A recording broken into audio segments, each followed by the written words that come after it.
My head was splitting open. The last thing I remembered was the apocalypse. I had a spatial storage ability, and my teammates used me as their walking warehouse. We were fighting over supplies when someone hit me from behind, and everything went black. Then I heard a strange woman's voice begging me to save her children. When I forced my eyes open, I saw an old woman in rough cloth standing over me, shaking me. Somehow, I knew her name, Aunt Zhao.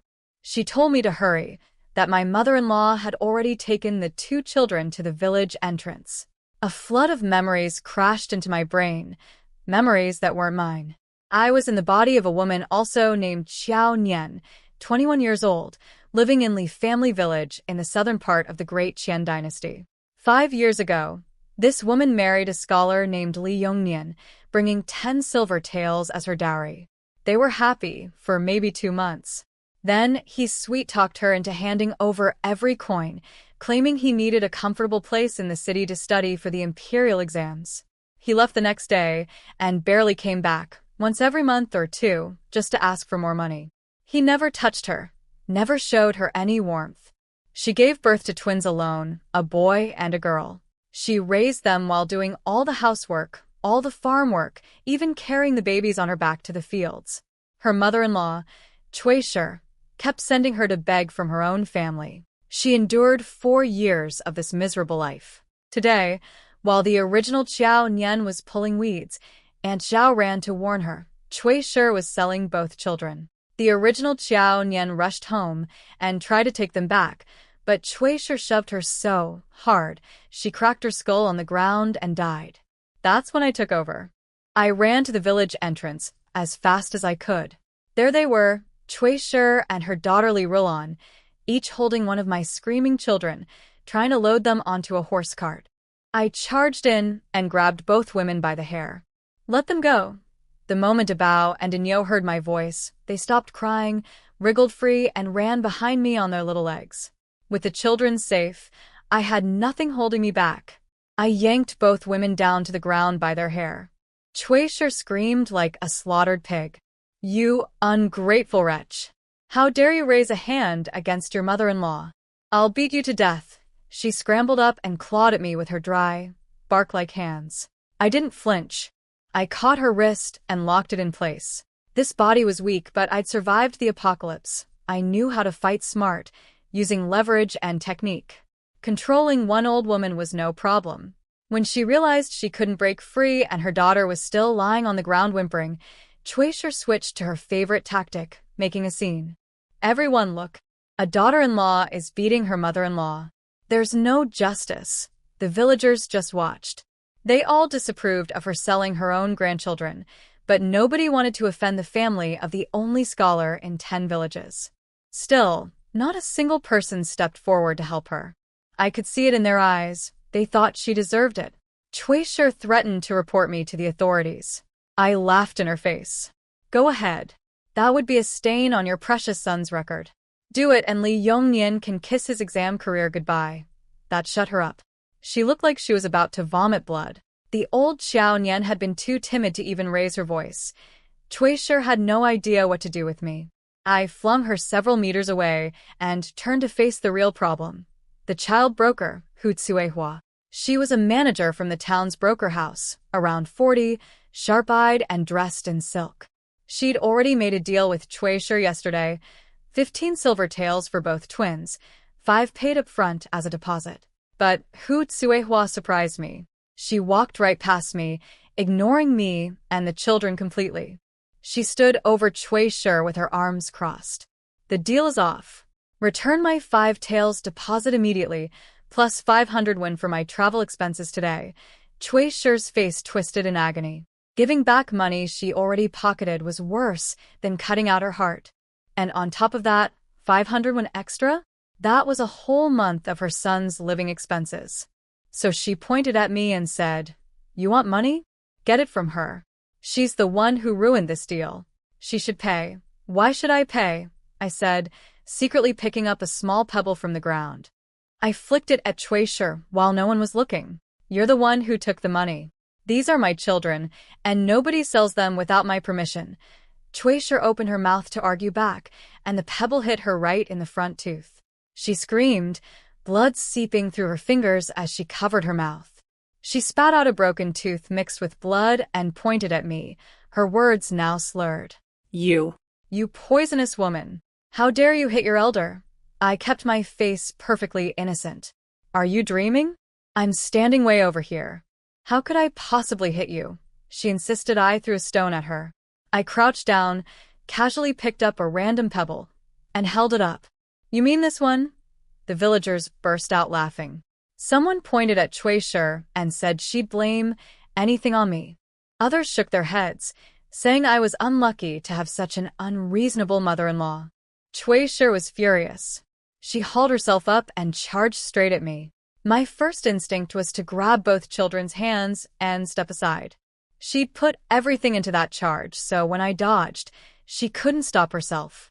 She flew forward and slammed face first into the ground. This time, she couldn't get back up. She just lay there moaning, calling on heaven to witness how her daughter-in-law was mistreating her. Hu Tsuehua, the child broker, had seen enough. She'd been in this business a long time, but she'd never dealt with anyone like Cui Shi. Yesterday, when Cui Shi came to her wanting to sell the children, Hu Tsuehua had specifically asked whether the parents agreed. Cui Shi swore she made all the decisions in the family. Now it was obvious that was a lie. The children's mother had a head injury and was still fighting desperately to stop the sale. Hu Tsuehua had principles. She'd never do forced transactions. She wouldn't deal with someone like Cui Shi even if Cui Shi paid her extra. She stood over Cui Shi with an irritated look. Stop wailing. Give me my 5 taels plus 500 won, and I'll leave. Sort out your own family mess. The moment money was mentioned, Cui Shi stopped crying instantly. She pointed at me again. She ruined the deal. Get the money from her. Hu Tsuehua actually laughed at the absurdity. You took my silver, and now you want me to collect from someone else? I could feel both children gripping my hands, their little palms soaked with sweat. They were terrified. I pulled them away without hesitation. In my previous life, I'd been single for over 30 years. I had zero experience with kids. I hadn't even seen children this small in over a decade. I tried to soften my voice as much as I could. Are either of you hurt? Da Niu threw herself into my arms, sobbing. Mama. Grandma pinched my skin really hard. It hurts so much. Bao was braver than his sister. Mom, we're both fine. Don't worry. But I could see the tears pooling in his eyes, and the way he was fighting so hard not to let them fall. That fragile little toughness in such a small child. It melted something inside me. I pulled them both tight against me and patted their backs gently. Don't cry. From now on, Mama will protect you.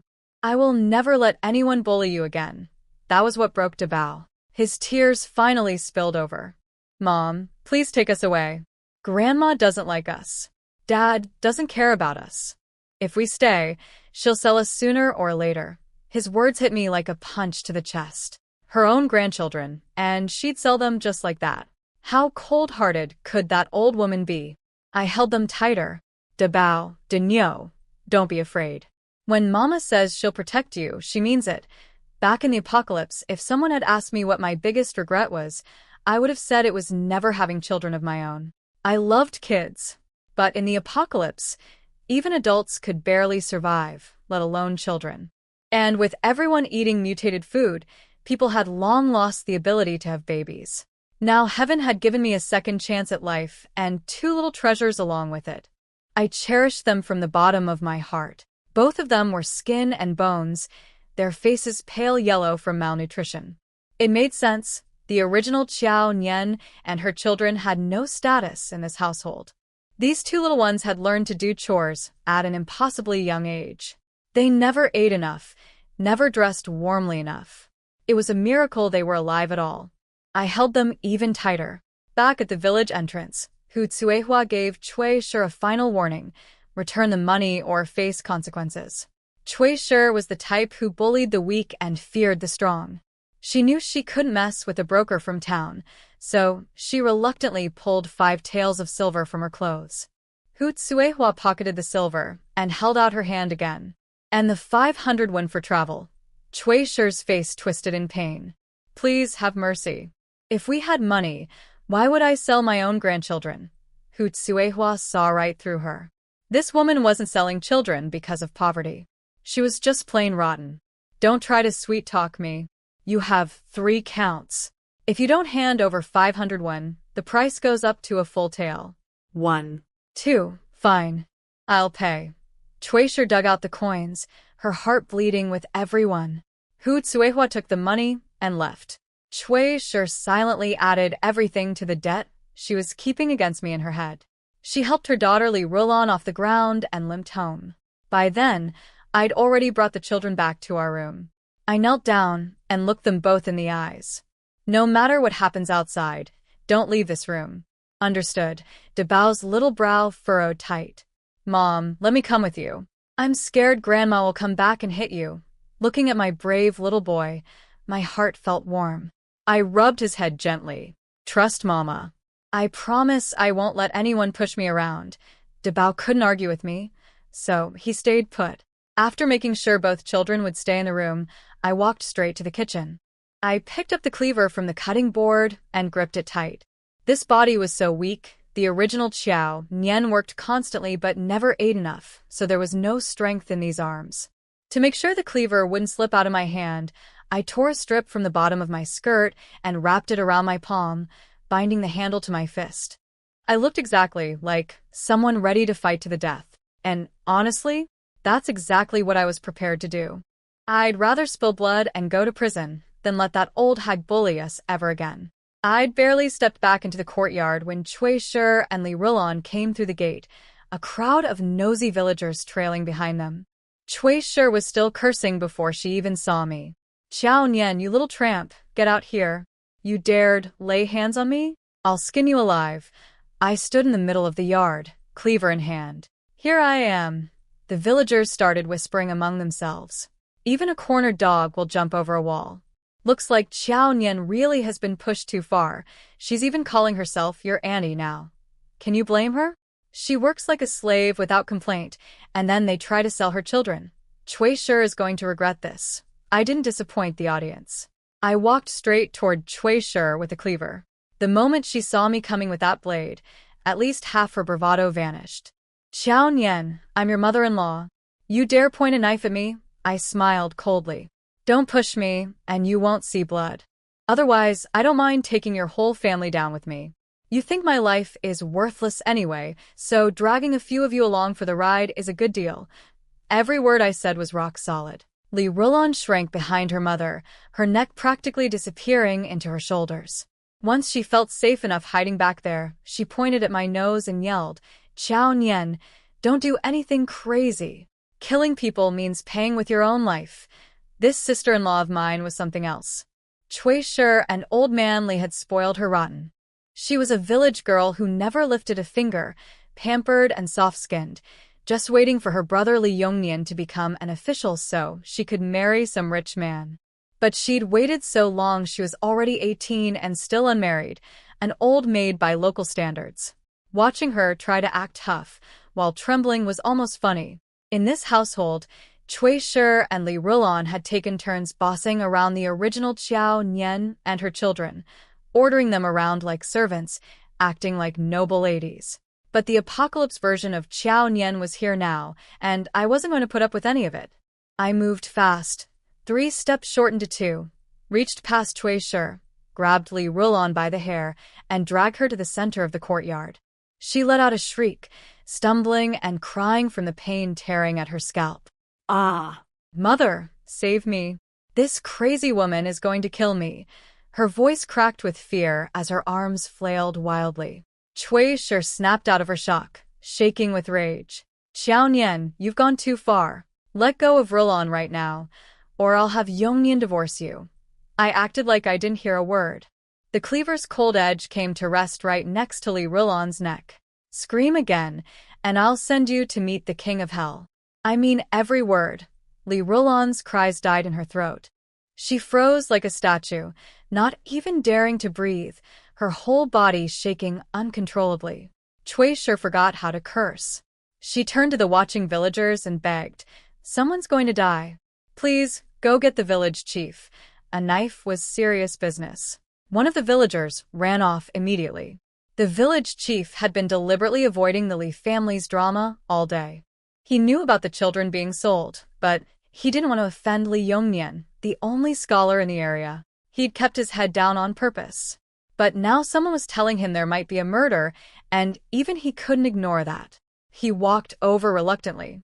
When he arrived at the gate, he saw me still gripping Li Rulan's hair with the cleaver now pointed at Cui Shi. "Qiao Nian, what are you doing?" he barked, striding into the yard. He instinctively reached for the cleaver, then realized I'd tied it to my hand with cloth. That's when the color drained from his face. This wasn't bluffing. I was genuinely ready to go all the way. He tried a different approach. "Qiao Nian, let's talk this out. If you kill someone, you'll pay with your life. Then what happens to your 2 children?" I kept my expression cold and fearless. "That old hag won't give us a way to live, so we'll all die together." "I don't care." I could tell the village chief sympathized with me. Since the day I married into this family, or rather, the original Qiao Nian, had worked without ever complaining. Everyone in the village respected her for that. He knew this wasn't who she was. She'd been driven to this breaking point. He stopped scolding me and turned to Cui Shi instead. "Cui Shi, enough is enough. Leave Qiao Nian and her children alone. Give them a way to survive." Cui Shi's eyes nearly popped out of her head. "Village chief.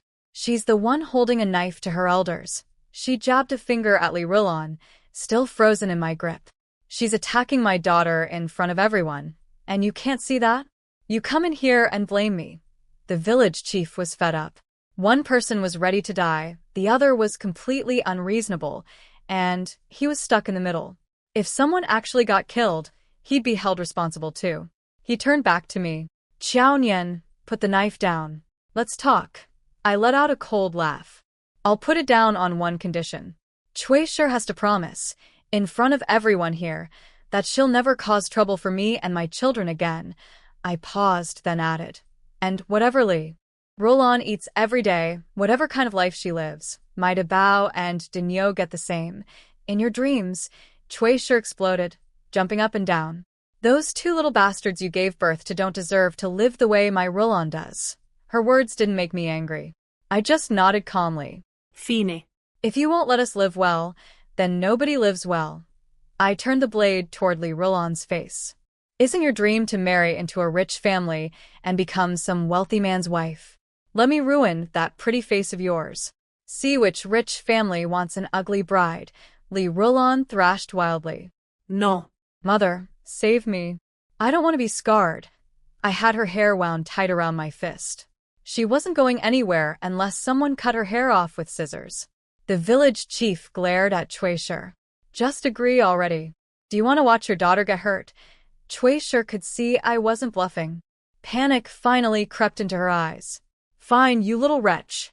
Let go of Rulan, I agree." I didn't move. "What did you just call me?" Cui Shi gritted her teeth. She had no choice. I misspoke. "Qiao Nian." "Is that good enough?" I still didn't release Li Rulan. Instead, I looked around at the crowd and fixed my gaze on the village chief. I'd like the village chief and everyone here to be my witnesses. Cui Shi has just promised that whatever kind of life Li Rulan lives, my Bao and Da Niu will live the same. The villagers all spoke up at once. We all heard it. The village chief nodded. "I'm personally witnessing this. I trust Cui Shi won't go back on her word." Good. I let go of Li Rulan immediately. She scrambled away like a frightened animal, crawling and stumbling behind her mother.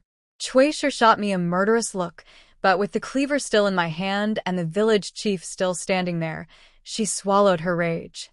Once the chief left and the show was over, the villagers scattered. That's when Old Man Li came home. He'd been out working on some cleared land at the far west end of the village since early morning. He had no idea what had happened until some villagers with loose lips filled him in on the road. He went straight to Cui Shi. "You were going to sell to Bao and Da Niu." Old Man Li was the type who kept his head down and worked. Cui Shi ran everything in the household. But this was too big to ignore. Cui Shi was already boiling over from losing to me, and his questioning pushed her over the edge. "So what if I was selling them? Yongnian spends so much money studying in town every year." As his children, Shouldn't they contribute something to their father? Old man Li was furious. His fingers shook as he pointed at her. Nonsense. Yongnian's exams are important, but nobody sells their own children to pay for schooling. If his classmates found out, imagine the gossip. He took a breath and continued. Besides, Da Bao is our only grandson. You want Yongnian's line to end. Cui Shi stuck out her chin stubbornly. And? You think that useless woman is the only one who can bear children? Trust me, Yongnian won't lack for sons. Old man Li sensed something behind her words. What do you mean by that? Cui Shi's eyes shifted for just a second before she put her defiant face back on. Once Yongnian passes the exams and becomes a proper official, you think he'll have trouble finding women to give him sons? Old man Li had never been good with words. All he could manage was, nonsense. Then he walked away. Cui Shi rolled her eyes at his back. Just stick to your farm work. Stay out of household matters. Meanwhile, I didn't know about their argument. I'd boiled some water and was giving the two children a bath. They were filthy, so dirty I couldn't even tell the original color of their bony little hands. I changed the water twice, and it was still murky. The water tank was nearly empty. Before, the original Qiao Nian had always been the one hauling water. But I had no intention of serving this family anymore. After the bath, the children didn't even have clean clothes to change into. My spatial storage from the apocalypse had followed me here. It was packed with supplies, but nothing for small children. I had fabric, but no time to sew anything right now. I tucked both kids under the blanket and went to Li Rulan's room. The moment she saw me, she backed away in fear. Selling the children was Mother's idea. I just helped. You already hit me, what more do you want? I didn't waste a single word explaining. I pushed her aside and walked straight to her wardrobe. What are you doing? Those are my things, she shrieked. I ignored her and dug through the drawers roughly. At the very bottom, I found a few outfits from when she was little. I grabbed them and walked out. Li Rulan started wailing and ran to the main room to tattle. Mother! That horrible woman stole my clothes. Cui Shi shot to her feet. She's completely out of control. She grabbed a feather duster and headed for my room. But old man Li blocked her path. Stop. Haven't you caused enough chaos today? Cui Shi snarled. She took Rulan's clothes. I have to teach her a lesson. Old man Li didn't budge. Do you have any idea how today's events will affect Yongnian's reputation? We're all counting on him passing the exams and becoming an official. He can't have any stains on his name. Today was already humiliating enough. Do you really want to make it worse? In over 20 years of marriage, Cui Shi had never heard her husband string so many words together at once. She hated to admit it, but he had a point. Li Rulan, though, couldn't think that far ahead. Dad, that woman came and bullied me. And you're just standing there worrying about other things. Old man Li gave his daughter a hard look. You don't understand anything. Today, you all listen to me. Nobody goes looking for trouble with Qiao Nian. We wait until Yongnian comes home. I'd already brought the clothes back to my room and dressed both children, fully ready for Cui Shi to come storming in. But nothing happened. No one came. That was fine with me. I wasn't afraid of a fight, but I didn't go looking for one either. I'd only just arrived in this body today, and there was a lot I still needed to sort out. The two little ones looked swimming in Li Rulan's old clothes, but at least they had something clean to wear. By the time I finished washing their dirty clothes and got back to the room, it was already noon. My stomach growled loudly. The original Qiao Nian had only had a bowl of watery rice soup that morning, barely any grain in it. The kids heard my stomach and smacked their little lips in response. Wait here. Mama's going to make us food. I went straight to the main room. Cui Shi controlled all the food in the house, keeping it locked in a cabinet in her bedroom so the original Qiao Nian and the children couldn't sneak any. She was already grumbling when I walked in. That wretch won't even cook lunch now. She really thinks she's in charge. I pushed the door open, my face dark. Give me grain. I'm cooking. When Cui Shi heard I was willing to cook, she immediately forgot my attitude. In her mind, I was crawling back to my old role. She didn't even look at me, just fished a key out of her waistband, unlocked the grain cabinet, and measured out 1 bowl of rough rice and 1 bowl of coarse flour. I took the grain, then shoved her aside and reached into the cabinet myself. I grabbed 3 eggs. If my hand had been bigger, I would have taken more. By the time Cui Shi realized what happened, I was already at the door. "Xiao Nian," she screamed, chasing after me. "Who gave you permission to take eggs?" I didn't even turn around. "Didn't you promise in front of the village chief and everyone that my children would eat the same as Li Rolan? If your memory is bad, I can bring a few people over to remind you." She nearly choked on her own rage. I walked into the kitchen and closed the door behind me, making sure to flash Cui Shi a smug little smile before it shut. Following the original Xiao Nian's memories, I lit the stove. This time I didn't make thin porridge. I steamed a small pot of rice, made several flatbreads from the dark flour, and turned the 3 eggs into a silky steamed egg custard. There was a cabbage in the kitchen, so I stir-fried it with vinegar and plenty of oil. The original Xiao Nian had always been stingy with oil to save money for the family. I didn't care about any of that. Cabbage without oil tastes like nothing. I carried everything back to our room. Cui Shi waited and waited for me to call the family to eat. Finally, she couldn't take it. "That lazy woman is getting slower and slower. Lunch still isn't ready." Old man Li was hungry too. "Stop complaining and go check the kitchen." She stomped over there and found it empty. The fire was out. Nothing was left. Her scream echoed across the yard. Xiao Nian. "Where's lunch?" In our room. I set the food on the table and called the children over. When they saw the steaming rice, the flatbreads, and especially the egg custard, something they'd never tasted before, their eyes went wide. "Mama. Is this really for us?" Bao thought he was dreaming. Da Niu tugged my hand, worry all over her little face. "Mama, you should bring this to the main room. Grandma will hit us if she finds out."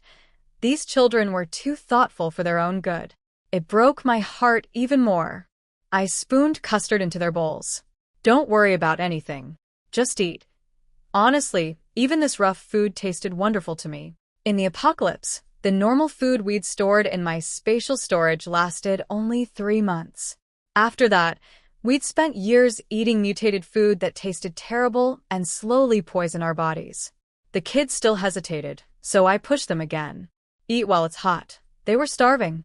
Once they started, they ate fast. I'd barely bitten into a flatbread when Cui Shi's screaming reached us through the walls. Both children flinched. Da Niu's spoon clattered to the floor. "Don't be scared. Mama's here." I stepped outside. Cui Shi seemed to have forgotten what happened earlier today, because she swung her claws right at my face. I didn't dodge. I lifted my foot and kicked her square in the lower stomach. She flew backward, lost her balance, and crashed to the ground, shrieking like a slaughtered pig. She hit me again. "Everyone come see." Her big mouth was loud enough to draw half the village. Old man Li ran out of the house first, pointing at me. "How can you hit your elder?" I had no fondness for this man either. He'd never personally bullied the original Xiao Nian, but he'd never once spoken up for her when Cui Shi did. "Hit her? If she comes at me again, I'll do worse than hit."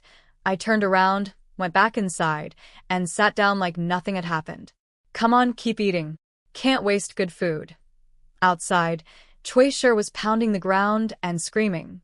"I'll make Yongnian divorce you. You'll burn in the deepest level of hell for disrespecting your elders." I heard every word and felt nothing. Seeing me calm and unbothered, the kids relaxed too. The 3 of us finished every last bite. "Mama," Da Niu said softly, "now I finally know what it feels like to have a full belly." That sentence stung. I pulled her onto my lap and held her close. "From now on, Mama will never let either of you go hungry." She looked up at me with her big eyes blinking. "Really, Mama? Really?" Cui Shi eventually ran out of steam. She couldn't get me to come outside, and she didn't dare come after me again. Old man Li helped her back to their room. Inside, she was seething. "We need to send for Yongnian. That woman has to be dealt with. If he can't control her, then divorce her." Old man Li sat with his head down, saying nothing. In Cui Shi's experience, his silence meant agreement. That evening, I grabbed the cleaver and went to the main room again. I took enough grain for our next meal from Cui Shi's cabinet. I cooked only for me and my 2 children. The rest of the family could feed themselves. They were no longer my problem. That night, after I got both children to sleep, I slipped out of the room as quietly as I could. From the original Qiao Nian's memories, I knew that whenever Cui Shi got her hands on money, she'd go straight to the backyard. Under the jujube tree there, the soil was always loose compared to the rest of the ground. I figured she was hiding something valuable down there. I crept to the tree and carefully brushed away the dirt. About half a foot down, my fingers touched something smooth. I pulled out a round clay jar. Without wasting time looking at it in the dark, I emptied everything inside into my spatial storage, then buried the jar back exactly how it was. Next, I went to the cellar. It was locked, but that was no problem for me. I pulled a thin piece of iron wire from my storage, poked around in the lock for a few seconds, and it popped open. It was pitch black inside, so I took out a flashlight from my space. The small cellar lit up instantly. The Leaf family was wealthier than they let on. There were 400 or 500 jean of grain stored down here. On top of that, there was a bag of wheat seeds. Wheat seeds. For me, that was the greatest treasure in the world. My spatial storage had a 1-acre plot of farmland inside it. Anything planted there grew incredibly fast. Back in the apocalypse, my teammates had once planted corn in that soil. It matured in just 3 days. But everyone was so sick of eating mutated food that they ate all the corn without saving a single seed. After that, we never found more grain seeds, and that magical plot sat empty for years. I'd been planning to buy seeds in town tomorrow, so I could start farming in my space. Now I didn't have to. The seeds were right here. I locked the cellar back up and returned to my room. The children were still fast asleep. I slipped into my spatial storage. First, I counted the loot from the jar. Silver pieces and copper coins, altogether, over 90 taels. 90 taels. For a farming family, that was serious wealth. Cui Shi was truly vile. The family had this much money tucked away, and she still wanted to sell her own grandchildren.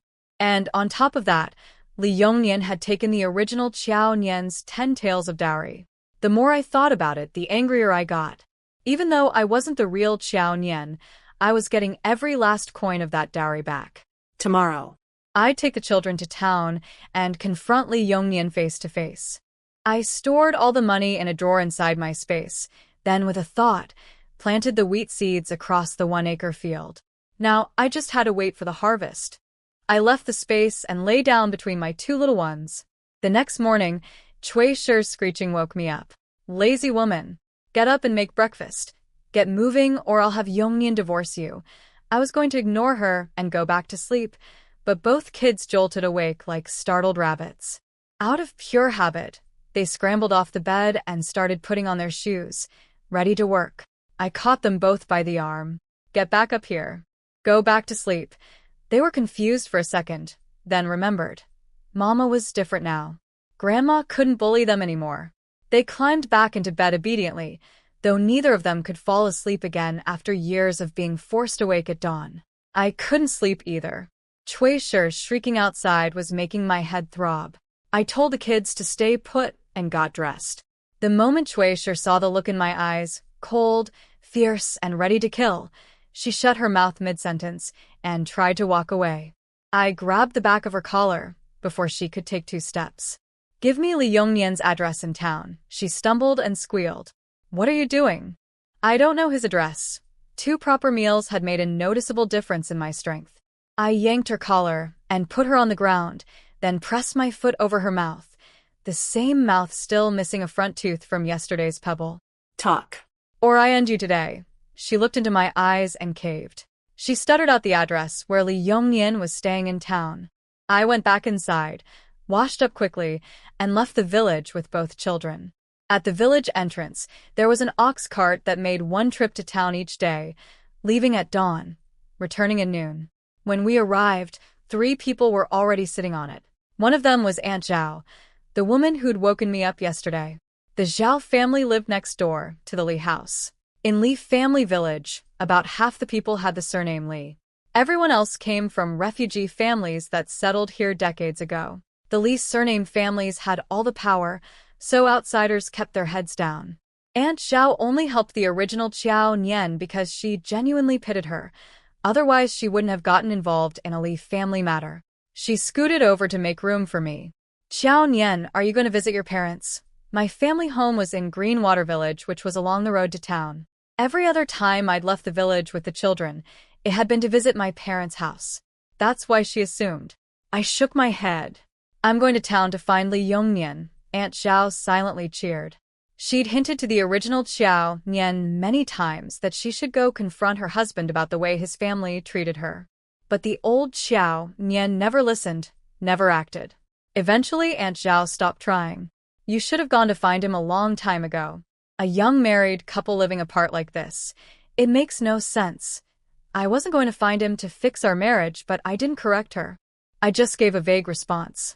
The cart filled up, and we set off. I discreetly pulled 6 copper coins from my storage under my sleeve and handed them to the driver, Uncle Lee. He looked at the coins and gave 2 back. The kids are small. I'll just charge for 1 person. I thanked him sincerely and stayed quiet the rest of the ride. When we reached town, I followed the address Cui Shi gave me. It was a small courtyard, nothing fancy. I knocked on the gate. A woman's annoyed voice came from inside. Who is it? Knocking so early in the morning. My heart skipped a beat, because I knew that voice. Or rather, the original Xiao Nian knew it very well. The door opened, and sure enough, a familiar face stared back at me. Xia Xiaoyan. She looked shocked to see me standing there. Xiao Nian, what are you doing here? She immediately tried to close the door. I was faster. I slammed my palm against it and held it open. Sister-in-law. I didn't expect to find you living here. But we're family after all. Surely you won't keep me standing outside. I was already talking and moving at the same time. One leg stepped over the threshold before Xia Xiaoyan could react. The kids glanced at each other, not understanding what was happening, but they stuck close behind me. Just like that, we were inside the courtyard. Then came another familiar voice from deeper in the house. Yuner, who's here? I clicked my tongue. Oh my. Yunea. That's quite the intimate pet name. Xia Xiaoyan's face went pale. She tried to push me back out. I shoved her aside with one hand and walked toward the voice. Children in tow. Li Yongnian was coming out while fixing his clothes. When he looked up and saw me standing there with a mocking smile, he stumbled backward 2 steps. Xiao. Xiao Nian? How did you find this place? I looked him over carefully. He was good-looking. I'd give him that refined, scholarly, much easier on the eyes than the village farmers. But I wasn't the lovesick original Xiao Nian. His pretty face meant nothing to me. No wonder you never come home. You've been hiding a woman here the whole time. I glanced at Xia Xiaoyan. She was the original Xiao Nian's sister-in-law, Li Yongnian's elder brother's widow. Wait, no. This isn't just keeping a mistress. This is a man sleeping with his dead brother's wife. Li Yongnian's face turned green, then white. Don't talk nonsense. Sister-in-law is here to take care of me. Nobody on earth would believe that excuse. I let my eyes drift back and forth between them with amusement. Li Yongnian, I think I understand what's going on here. You're not actually planning to be husband to 2 households at once, are you? Right on cue, a little boy slightly bigger than Bao and Da Niu came running over. Daddy. Mommy. Li Yongnian lunged to cover the boy's mouth, but it was too late. He couldn't even look me in the eye. Before he could stammer out an explanation, I beat him to it. Well. You've been secretly making sons too. Then the boy spoke again, making it even worse. Daddy, Mommy, little brother is awake. From the room, a toddler, barely over a year old, came stumbling out, crying. I was genuinely stunned for a moment. Impresiva, Li Yongnian. Living with your dead brother's widow, and you've already made 2 sons with her. No wonder your mother wanted to sell my to Bao and Da Niu. She's got other grandchildren now, mine don't matter anymore. Xiao Nian, Li Yongnian barked at me. Stop making things up. My mother would never do such a thing. He was trying to sound tough, but I could see the panic in his eyes. Especially when I mentioned Cui Shi selling the children. His gaze flickered away for just a split second. So he knew. He'd known about the sale all along. Of course. Cui Shi worshipped this precious scholar son of hers. There was no way she'd sell his children behind his back. He'd agreed to it. I decided talking was pointless. With scum like this, fists spoke louder than words. Or better yet, a whip. I moved the kids to a safe spot, then walked back to face Li Yongnian and Xia Xiaoyan. Under the cover of my sleeve, I pulled a small iron whip from my spatial storage. It was thin as rope, less than a meter long, incredibly flexible, with tiny needle-like points along its surface, nearly invisible. It was the weapon I'd been most comfortable with in the apocalypse. Enemies always underestimated it because it looked like nothing. But when it hit flesh, the pain was beyond words. Li Yongnian was no different. He looked at the rope in my hand and almost laughed. He thought I was bluffing. I swung it across his body. One strike. That's all it took. He screamed like he was being murdered. The tiny needles dug into his skin, and it felt, as I knew very well, like 100 steel pins stabbing into him at once. Qiao Nian, are you insane? You dare hit your own husband? I'll divorce you right now. I ignored his screaming and swung again. He tried to dodge but was too slow. The second strike caught him across the back. You evil woman. Are you trying to kill your own husband? I smiled, the kind of smile that belonged on a battlefield, not a courtyard. In my mind, he was no different from the zombies I used to fight. The original Qiao Nian had been blindly devoted to this man. I felt nothing for him. My hand didn't waver. The third strike landed. Whose husband are you, exactly? Xia Xiaoyun's. Xia Xiaoyun threw herself at me, trying to protect him. You vicious woman. How dare you hit Yongnian? I'll fight you. I flicked the whip across her face. I hadn't even gotten to you yet, and here you come volunteering. Asking for it. The whip left a long, angry red welt across her cheek, oozing tiny droplets of blood. She screamed and forgot all about Li Yongnian, clutching her face with both hands. Her eyes burned with poison as she glared at me. Qiao Nian. You deliberately hurt me. I'm going to report you to the magistrate. I didn't hit her again. Instead, I pointed calmly toward the gate. Go ahead. Go right now. Report me. If all you do is talk and never act, don't blame me for looking down on you. I knew with absolute certainty that neither of them would dare involve the authorities. I stepped closer, wearing that same half-smile. I may not be educated, but I understand a few things. Li Yongnian is sleeping with his dead brother's widow. You can dress it up as inheriting 2 family lines, but the ugly truth is that he can't keep what's in his pants under control. I pointed at the 2 boys, Li Jin and Li Sheng, both frozen with fear. Those 2 are living proof of your affair. I don't know if you're really planning to report me, but here's what I do know. I'm going to the magistrate's office myself. I'm going to beat the drum and file a complaint. I'll tell them that the great scholar Li Yongnian has been carrying on with his brother's widow, and that he and his mother conspired to sell his own children. I let that sink in, then added the final blow. Let's see if your precious scholar title survives that. Qiao Nian. That's enough. Li Yongnian was truly panicking now. He scrambled to explain himself. You know, my elder brother died just days after his wedding. Sister-in-law refused to remarry. My brother and I were close since childhood. Now that he's gone, shouldn't I at least make sure he has a son to carry on his family line? You're a scholar's wife. If you can't even be this open-minded, how could I ever trust you to manage a household once I become an official? Every single word was designed to hit the original Qiao Nian's weak spots. She had cared about nothing more than his scholar status and her dream of becoming an official's wife someday. She died without ever knowing that the person who truly wanted to sell her children was the husband she'd devoted everything to. Now I understood the full picture. Cui Shi knew about Li Yongnian and Xia Xiaoyun's 2 sons. The monthly expenses for his secret family in town kept growing. The family had saved up a few dozen taels, but that money was reserved for Li Yongnian's future exam trips, untouchable. Cui Shi was running out of cash. She'd gone to town and casually mentioned to Li Yongnian that she couldn't keep funding 2 households, his secret family of 4 in town and Qiao Nian's family of 3 in the village.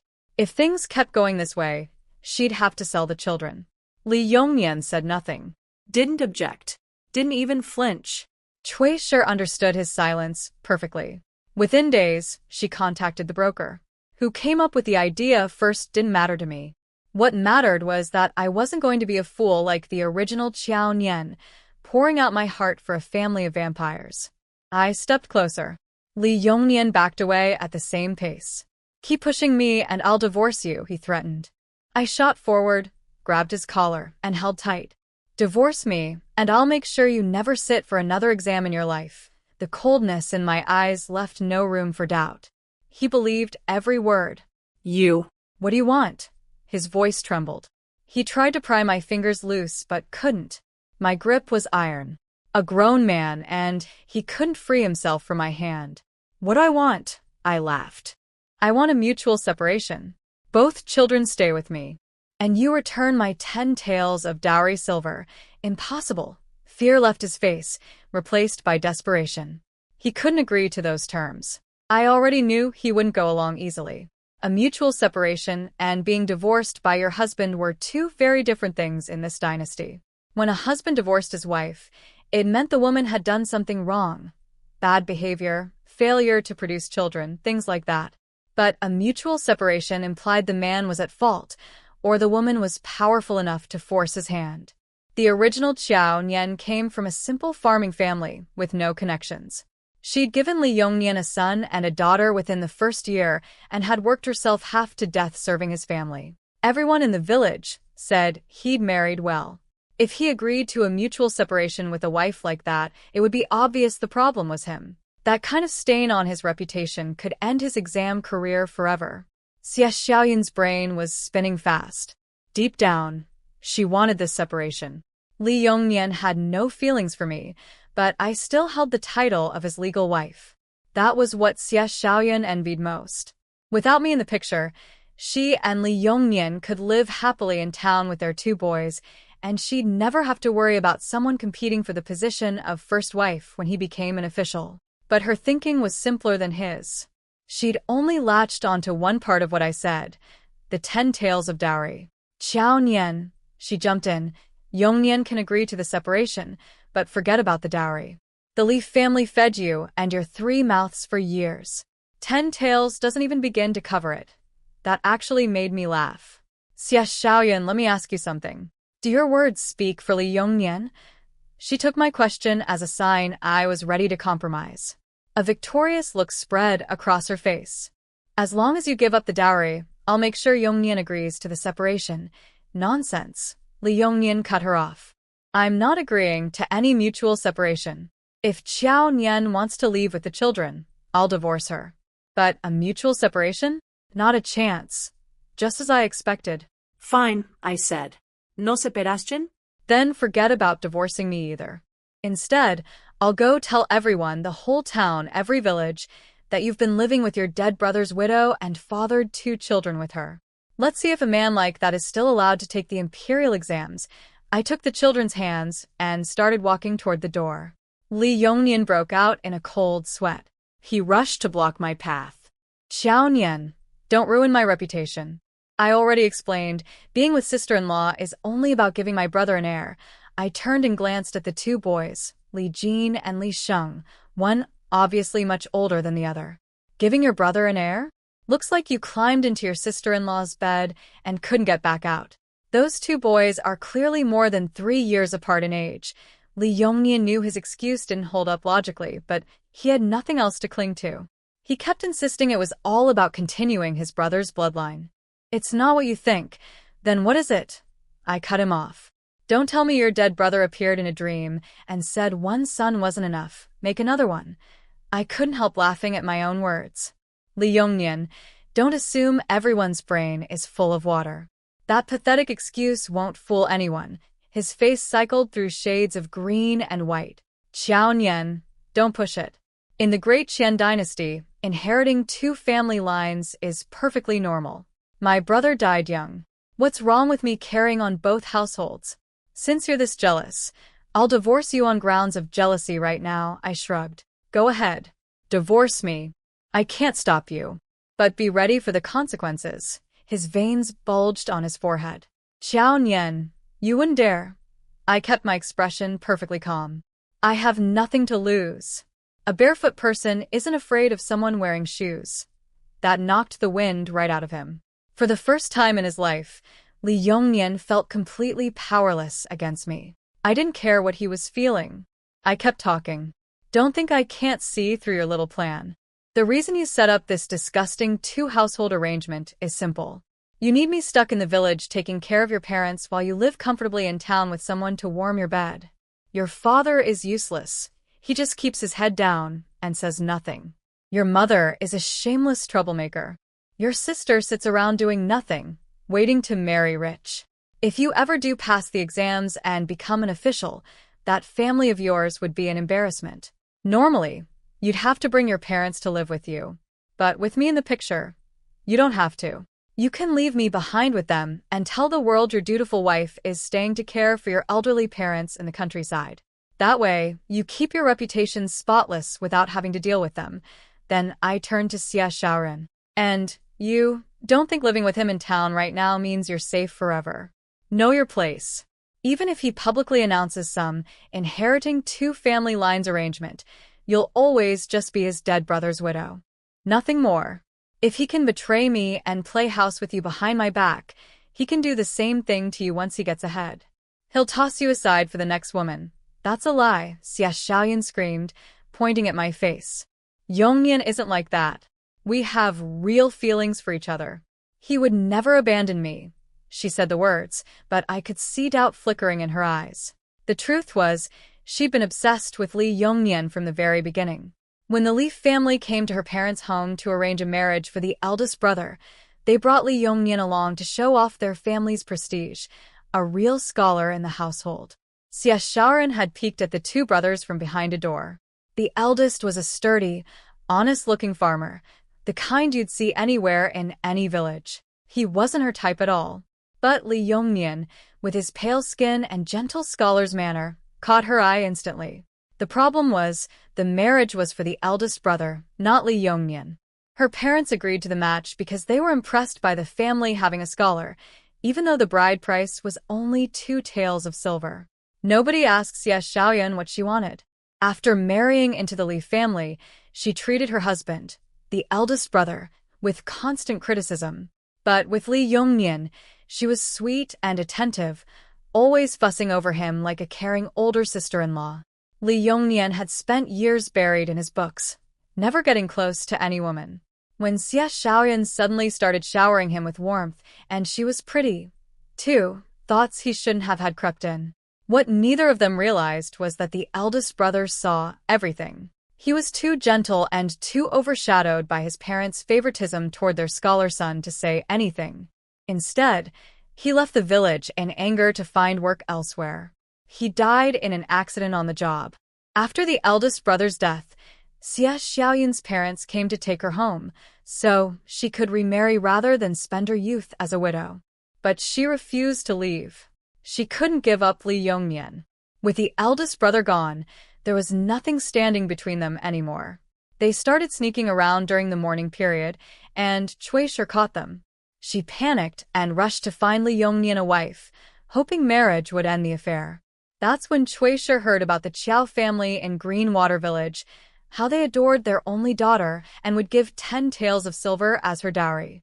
Cui Shi couldn't resist that money. She sent a matchmaker immediately. The original Qiao Nian had her older sister-in-law secretly take her to see Li Yongnian.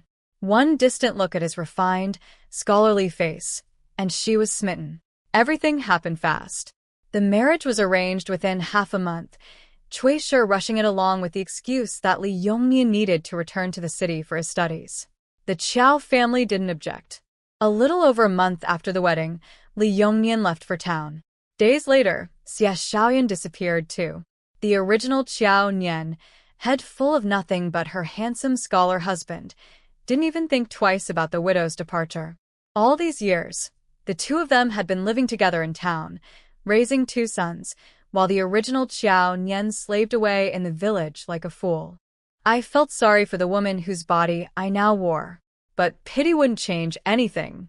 I looked at Xia Xiaoyan again, and without warning, slapped her hard across the face, twice. Those 2 slaps were for the original Qiao Nian. My eyes were ice. You really are shameless. You don't even know your own place. Standing right in front of me, telling me you have feelings for my husband?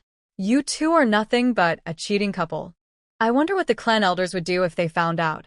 Maybe drag you both to the pond and drown you. Xia Xiaoyan held her stinging face and glared at me with pure hatred. Yongnian is carrying on his brother's family line. How does that make us cheaters? Xiao Nian, you're a scholar's wife. Your words reflect on his reputation. You can't say things like that. Otherwise what? I raised my hand and slapped her a third time. You going to run to the magistrate and report me?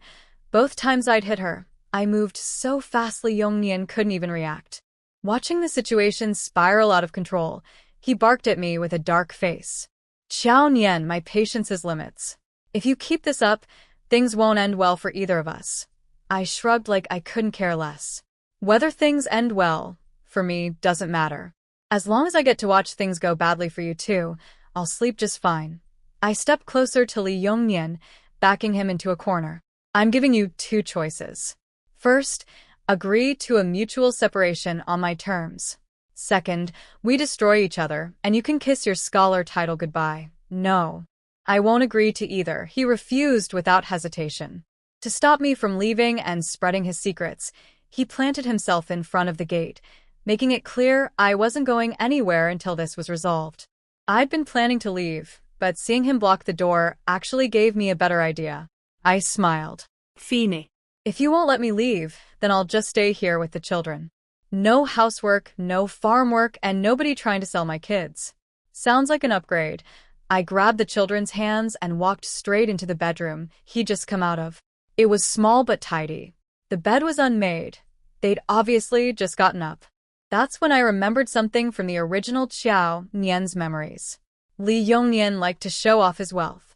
He kept his silver on him at all times, and at night, he'd tuck the money pouch under his pillow. I walked toward the bed. My spatial storage had one very useful feature. I could pull things into it with just a thought. No touching required. One mental command, and everything under those pillows vanished into my space. I checked inside my storage. Li Yongnian's pouch held at least a dozen taels of silver. Not bad. I also grabbed a silver hairpin that Xia Xiaoyan had stashed under her pillow. Li Yongnian saw me walking toward the bed, and his first instinct was to grab his money. He shoved me aside and reached under the pillow. Nothing. His face went blank. He'd followed right behind me into the room. He was certain I hadn't gotten close enough to touch the bed. If I didn't take it, then it had to be Xia Xiaoran. He remembered that she'd been nagging him recently about some fabric she wanted for a summer dress. He'd refused to give her the money. She must have stolen it while he slept. Normally, he wouldn't confront her in front of me. But Li Yongnian cared about money the way other men cared about honor. He needed that fat pouch whenever he went out with his classmates. It was his whole image. He held out his hand toward Xia Xiaoyan at the doorway. Give me back my pouch. She looked completely confused. She thought he'd rushed in to throw me out, not to accuse her of stealing. Yongnian, I don't have any pouch. What are you talking about? His face darkened. You're disobeying me now, she was baffled. What do you even mean? He lost patience, walked up to her, and started patting down her clothes, her sleeves, her collar, searching for the pouch. With me standing right there, Xia Xiaoran wasn't about to let him grope her. She backed away, tears welling up. I told you I didn't take it. Don't you trust me at all anymore? Li Yongnian had already checked and found nothing on her. Now he was truly panicking. She didn't have it. I hadn't touched the bed. So where did his silver go? Xia Xiaoyan figured it out. Your pouch is missing, his silence confirmed it. She pointed straight at me. It's her. She must have taken it. No one else has been in our room. Li Yongnian shook his head. Impossible. I was right behind her. She never touched the bed. While the two of them argued over the missing money, I pulled the kids over to the table, sat down in a chair, and crossed my legs. We watched like it was a show. Li Yongnian shot me a venomous look, then went back to tearing through the bedding. He found nothing. After watching long enough, I spoke up casually. The children and I haven't eaten breakfast yet. Xia Xiaoran, what are you standing around for? Go cook. Xia Xiaoran was already in a terrible mood over the missing silver. Now I was ordering her around like I was the lady of the house. She snapped. She grabbed a broom and swung it at me. Get out. I don't want to see your face. I yanked the kids aside. The broom missed. She swung again. This time I was ready. I caught the broom mid-swing, twisted it out of her hands, and started beating her with it. You're a widow who crawled into her brother-in-law's bed. You have no right to tell me to leave. If anyone should get out, it's you. I didn't hold back. The broom came down on her again and again. She cried out for help. Yongnian, this crazy woman is going to kill me. Do something. Their older boy, Li Jin, saw his mother being hit. He picked up a small stool and raised it to throw at me. My two little ones spotted him first. Da Niu dashed over and snatched the stool from his hands. Da Bao kicked him to the ground. Li Jin had never been treated like this in his life. He got up crying and threw a punch at Da Bao. But Da Bao and Da Niu were tougher than Li Jin, even though they were a month or two younger. My twins had been doing chores since they could walk, and after 2 solid meals, they had strength Li Jin couldn't match. They pinned him to the floor and let their little fists do the talking. Li Yongnian had been about to stop me from hitting Xie Xiaoyan when he saw his precious son getting pummeled. He abandoned the woman and grabbed my children, one in each hand, lifting them off the ground. You two are asking for a beating. How dare you hit Jiner? Against a grown man, my 2 little ones didn't stand a chance. Li Yongnian grabbed them like chickens and tossed them aside. The moment I saw that, something inside me snapped. I'd been planning to just rough up Xie Xiaoyan with the broom for a while. But now that he'd hurt my children, I was done playing games. The iron whip appeared in my hand again. I lashed it across Xie Xiaoyan without mercy. She had no way to defend herself and screamed in agony. Help! Murder! She's killing me! The commotion drew the neighbors. Someone knocked on the gate from outside. Scholarly, is everything all right in there? Did thieves break in? We can call the authorities. Li Yongnian's face went pale. He shouted back quickly. Thank you, neighbors. Just a family argument. No thieves. The neighbors didn't leave. They clustered outside the gate, ears pressed close, listening to every sound. Li Yongnian was at a complete loss. If he tried to stop me, the whip would land on him instead. All he could do was hiss at Xie Xiaoyan. Stop screaming. Do you want the whole neighborhood to come in and watch? Xie Xiaoyan had been crying out from pure pain, not for show. But when she heard his words, real tears of hurt started falling. Still, she understood. If she kept yelling, it would destroy his reputation. So she bit down and went silent, just crying quietly. Watching her swallow her pain for Li Yongnian's sake took all the fun out of beating her. The person who truly deserved a thrashing was the scum himself. And he'd just thrown my children around like they were nothing. I switched targets. The whip came off Xie Xiaoyan and onto Li Yongnian. He didn't want the neighbors to hear, so he dodged while clamping his hand over his own mouth, refusing to make a sound. I gave him a good dozen lashes before he collapsed on the ground and stopped moving. I walked over and kicked him. How does it feel? Like dying would be easier. He rolled over slowly and glared up at me. I stared down at him. If you don't want this every single day, agree to my terms. I swung the whip lightly in my hand. Otherwise, I'll be happy to give you a daily serving. Xie Xiaoyan dragged herself over and helped him sit up. Yongnian, why are you keeping this crazy woman around? I could see him wavering. It wasn't because of what she said, it was because of my fighting power. If I really did come back every day with this whip, he'd be beaten to death sooner or later. He couldn't understand it. This woman used to be meek and fragile. How had she become this terrifyingly strong? Just as his lips started to move, there was another knock at the gate. Yongnian, are you home? Open the door for your mother. Cui Shi. After giving me the address this morning, she must have worried I'd caused trouble. She'd come to the village entrance too late for the ox cart and walked all the way to town on foot. When she arrived and saw neighbors crowded around the gate, her first thought was exactly right. I was here making a scene. Xie Xiaoyan stumbled to the gate and let her in. Cui Shi took one look around. Li Yongnian covered in welts. Xie Xiaoyan battered and tearful. And her precious eldest grandson, little Li Jin, hiding behind a pillar with bruises all over his face. She exploded. What is this? A rebellion? Xiao Nian, you wretched creature. How dare you beat my son and grandson like this? What sin did our Li family commit to marry a curse like you? She charged at me, hands out, ready to grab my hair, like always. I flicked my wrist. The iron whip cracked against the ground right in front of her feet, throwing up a puff of dust. She skidded to a stop so fast she nearly fell over. Half her fury evaporated on the spot. Li Yongnian warned her quickly. "Mother, keep it down." "The neighbors are all listening outside," Xia Xiaoran added in a whisper. "Mother, Yongnian's reputation matters." I knew Li Yongnian cared about his reputation more than anything. With all those neighbors eavesdropping, this was the perfect moment to push for what I wanted. Li Yongnian. "If you don't want me to keep making a scene, agree to a mutual separation on my terms. Otherwise, I will destroy your name and make sure your household never knows a day of peace." Cui Shi, for once, listened to her son and stopped screaming. But she grabbed his sleeve and hissed, "Yongnian, this woman is out of control. She beat me and Roland yesterday, and now she's beaten you and Xiaoyan. We can't keep a lunatic like this in our family. Forget her stupid separation, just write a divorce letter and throw her out." I looked at Li Yongnian with that same half-smile. "Go ahead. Listen to the old hag. Write me a divorce letter. But remember, there will be consequences." Li Yongnian's head was about to split open. He crouched on the ground, holding his skull, saying nothing. Cui Shi had zero sense of timing. She started scolding him for being weak. "You're a scholar.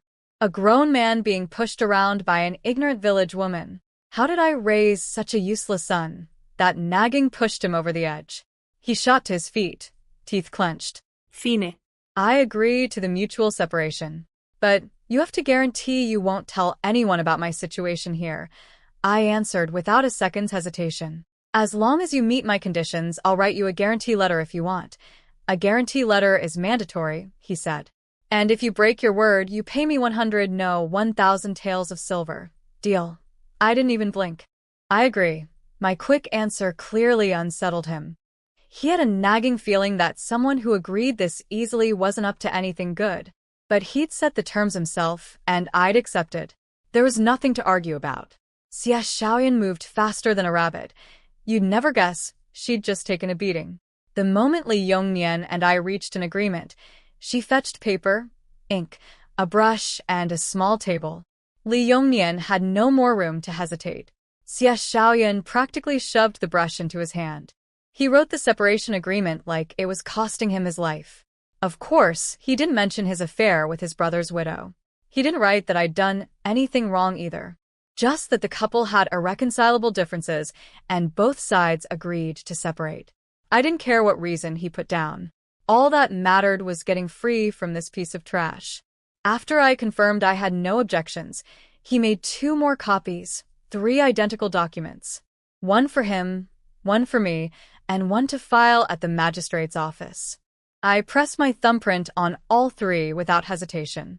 Li Yongnian, even beaten and humiliated, couldn't let go of his scholar's dignity. He wrote his name in elegant calligraphy before pressing his print. Then he wrote a separate guarantee letter requiring me to keep his secrets. If I ever told anyone about his situation, I'd owe him 1,000 taels of silver. I read it carefully while he wrote. He sneered at me. "You can't even read. Stop pretending." "Who says I can't read? Your whole family is the illiterate one." I shot back without missing a beat. The original Xiao Nian actually could read.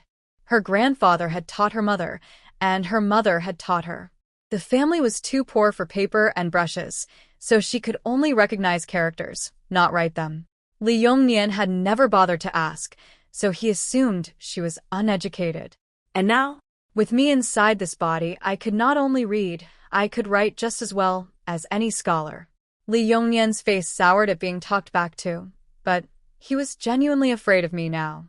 He couldn't beat me in a fight, and I had enough dirt on him to ruin his career. All he wanted was for me to take the papers and disappear from his life forever. I pressed my thumbprint on the guarantee letter, tucked one copy into my shirt, then picked up the 3 separation agreements. This won't be official until we register it at the magistrate's office. It's still early, let's go right now. Li Yongnian wanted this over with just as badly. Fine. Let me clean myself up and we'll go. He was a scholar after all. He couldn't walk through town looking like he'd been mauled. Luckily, I'd focused on hitting his body. He'd protected his face throughout the beating, so at least he could show himself in public. I crossed my arms and smiled. Don't forget my 10 taels of dowry silver. He stopped walking. You saw what happened. My money pouch is missing.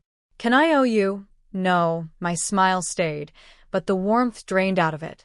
If I don't get my 10 taels today, I start telling everyone your dirty secrets. He pointed at my nose, speechless. Cui Shi nearly had a heart attack when she heard about returning the dowry. Yongnian, have you lost your mind? A separation is one thing, but giving back silver? I walked right up to the old woman. For someone your age, you sure are ignorant. A woman's dowry is her private property. Li Yongnian took my money.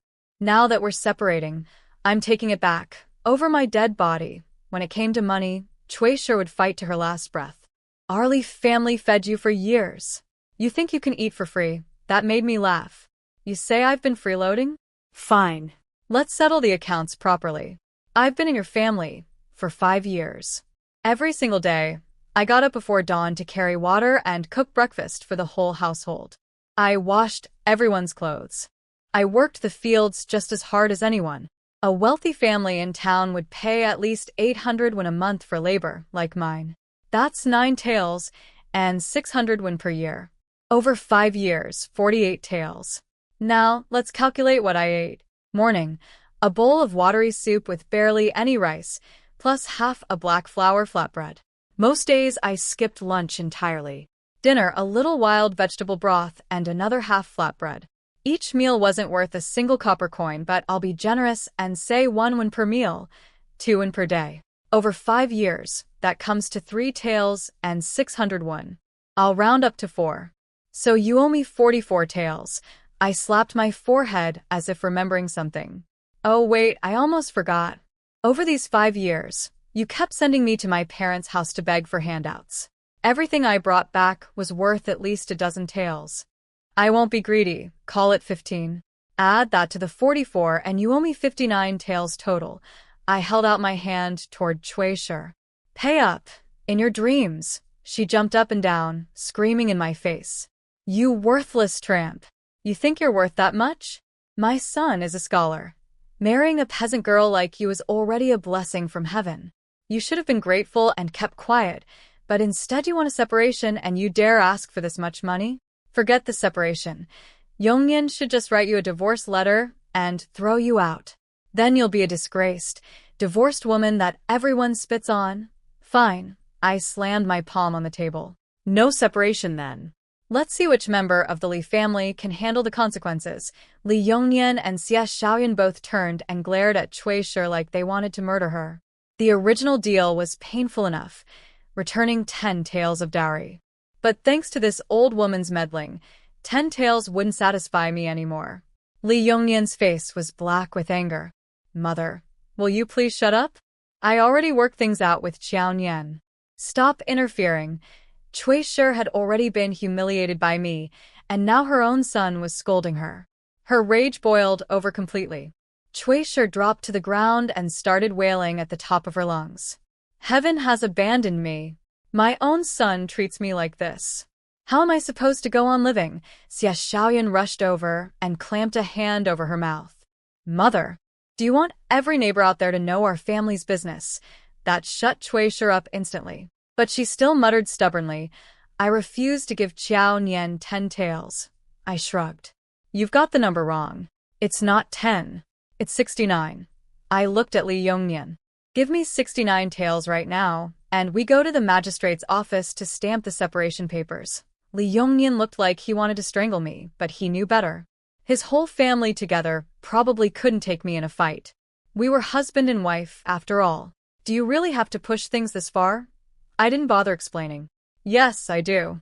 If I don't get 69 taels today, I'll keep making a scene until every neighbor on this street knows that Scholarly has been sleeping with his dead brother's widow and stole his wife's dowry.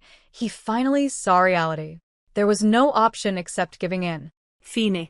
I agree. Yongnian. Cui Shi tried to object, but he cut her off. Mother, you'll give Qiaonian 69 taels later. Seeing her face twist in agony, he added quickly, don't worry. Once I pass the higher exams, I'll pay you back double. Cui Shi's heart was bleeding, but she thought of her son's future and forced herself to nod. Fine. Li Yongxian exhale devili. There. Satisfied. No. I stepped forward. With your mother's track record, you think I'll take her word for it? His jaw tightened. What do you want? I pointed at the paper and brush on the table. Write an IOU. The 69 taels must be in my hands today. For every day past the deadline, you owe me 1 extra tael in interest. He knew the family had the money, so he didn't hesitate. He wrote the IOU, let the ink dry, and pressed his thumbprint on it. Cui Shi nearly fainted at the thought of handing over that much silver. But she understood. No money meant her son's reputation was finished. She'd swallow the pain. I was laughing inside. I couldn't wait to see the old hag's face when she got home and discovered her secret jar under the jujube tree was empty. But I wasn't worried about getting paid. The IOU was clear. 1 tael of interest per day. A woman who loved money as much as Cui Shi would sell the house before she'd let interest pile up. I'd originally just wanted freedom from this garbage marriage. I hadn't planned on squeezing out this much silver. But since I had the Li family completely cornered, I figured I might as well clean up everything at once. One more thing. Li Yongnian's face went completely dark. I've agreed to everything. What else could there possibly be? I pointed at Bao and Da Niu.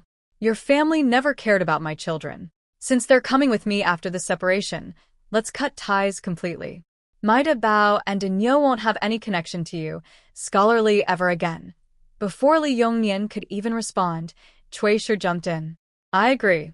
Our Li family doesn't need the 2 little money losers she gave birth to. I didn't bother correcting her insults this time.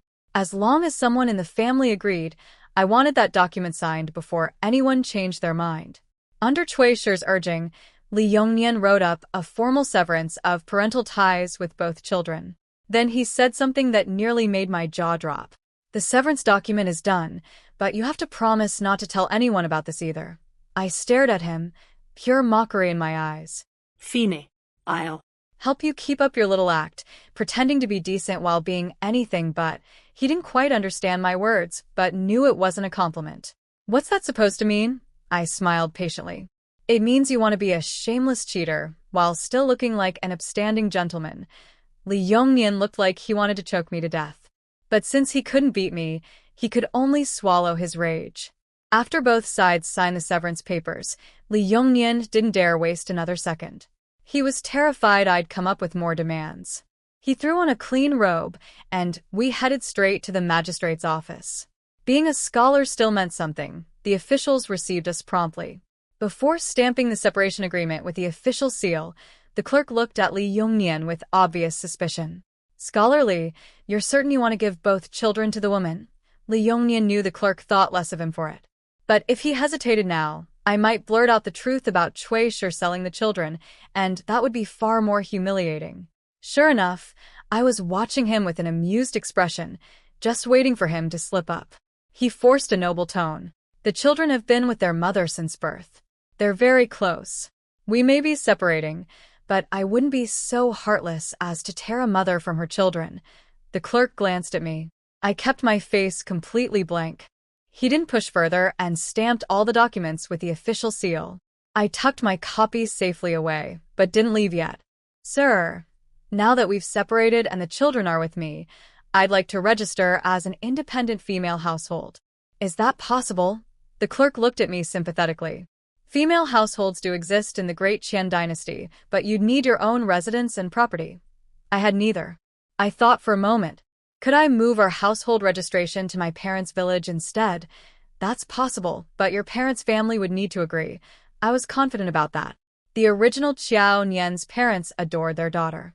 They wouldn't say no. Thank you, sir. I'll go talk to my family and come back to handle the paperwork.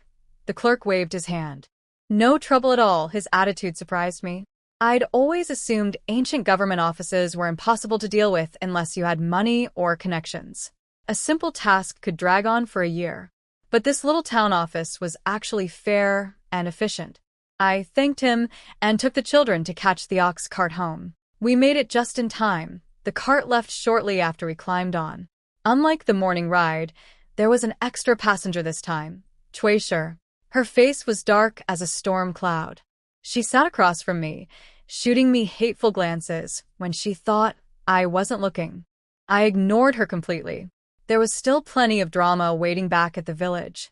Everyone else on the cart chatted happily about their purchases in town. They all knew about yesterday's incident at the Lee house, so nobody bothered trying to make conversation with the two of us.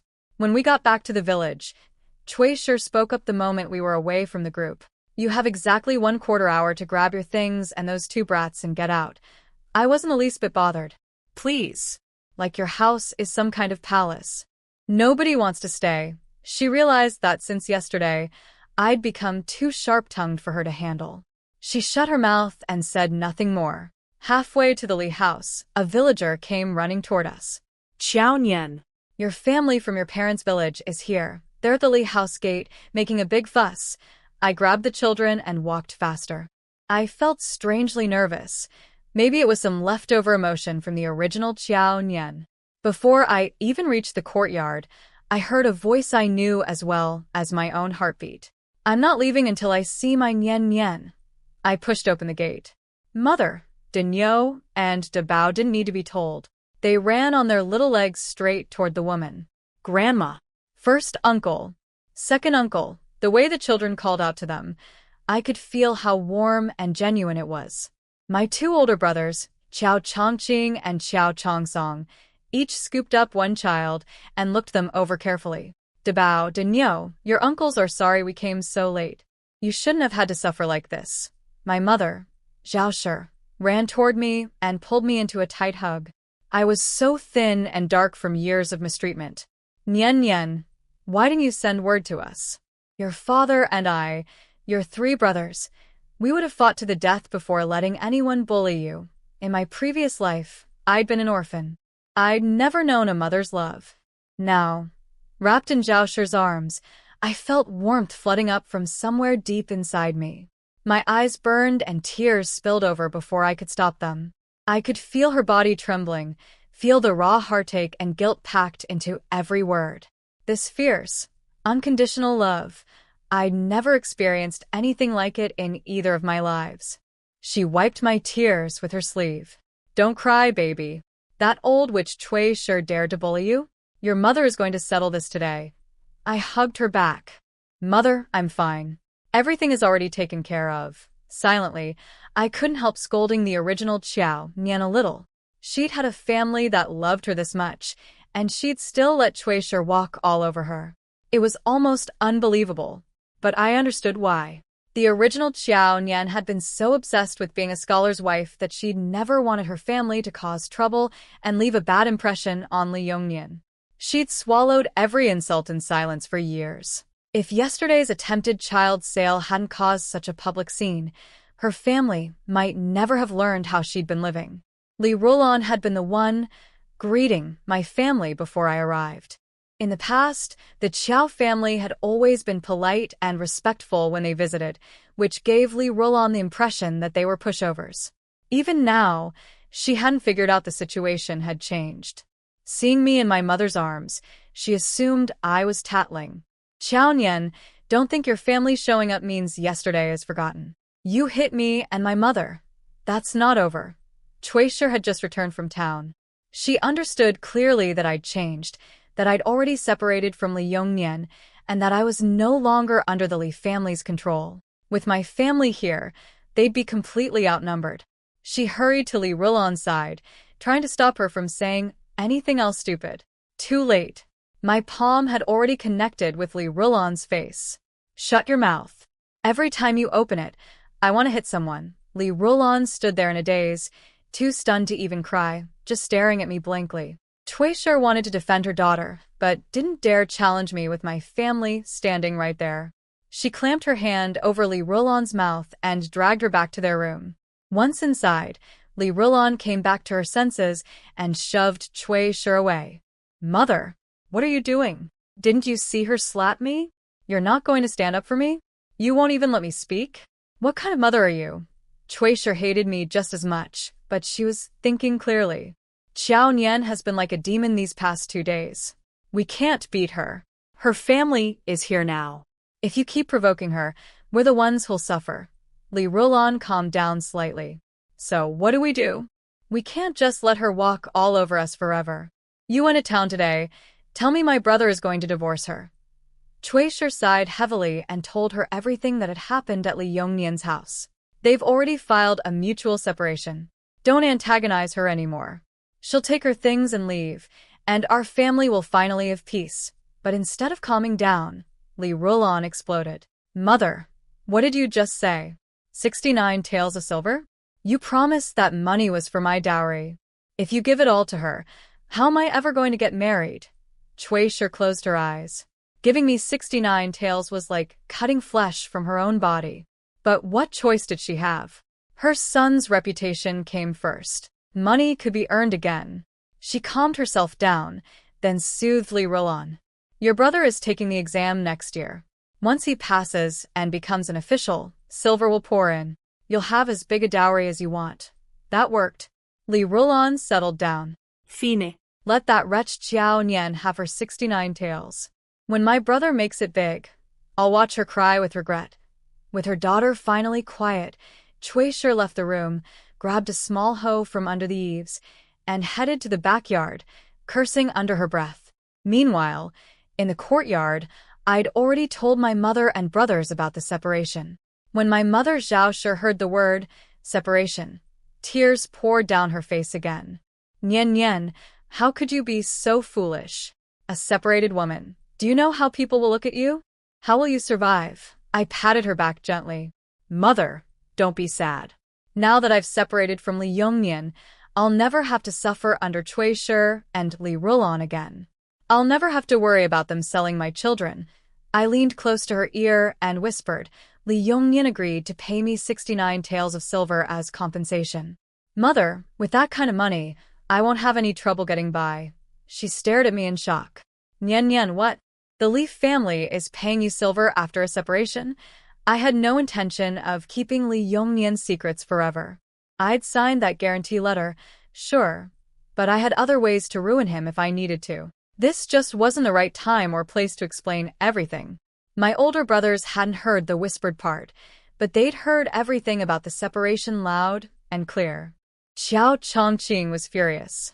After we take little sister home, I'm going to town to settle things with Li Yongnian.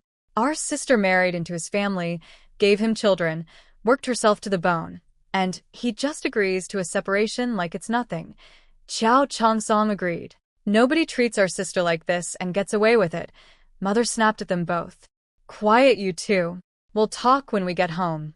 They weren't happy about it, but they listened to her. Just as my brothers were about to say something comforting to me, a piercing scream erupted from the Li family's backyard. My silver. Cui Shi had dug up the little hole under the tree, pulled out the jar, and found it completely empty. One shriek, then silence. She must have fainted dead away. Not surprising for someone who loved money more than life itself.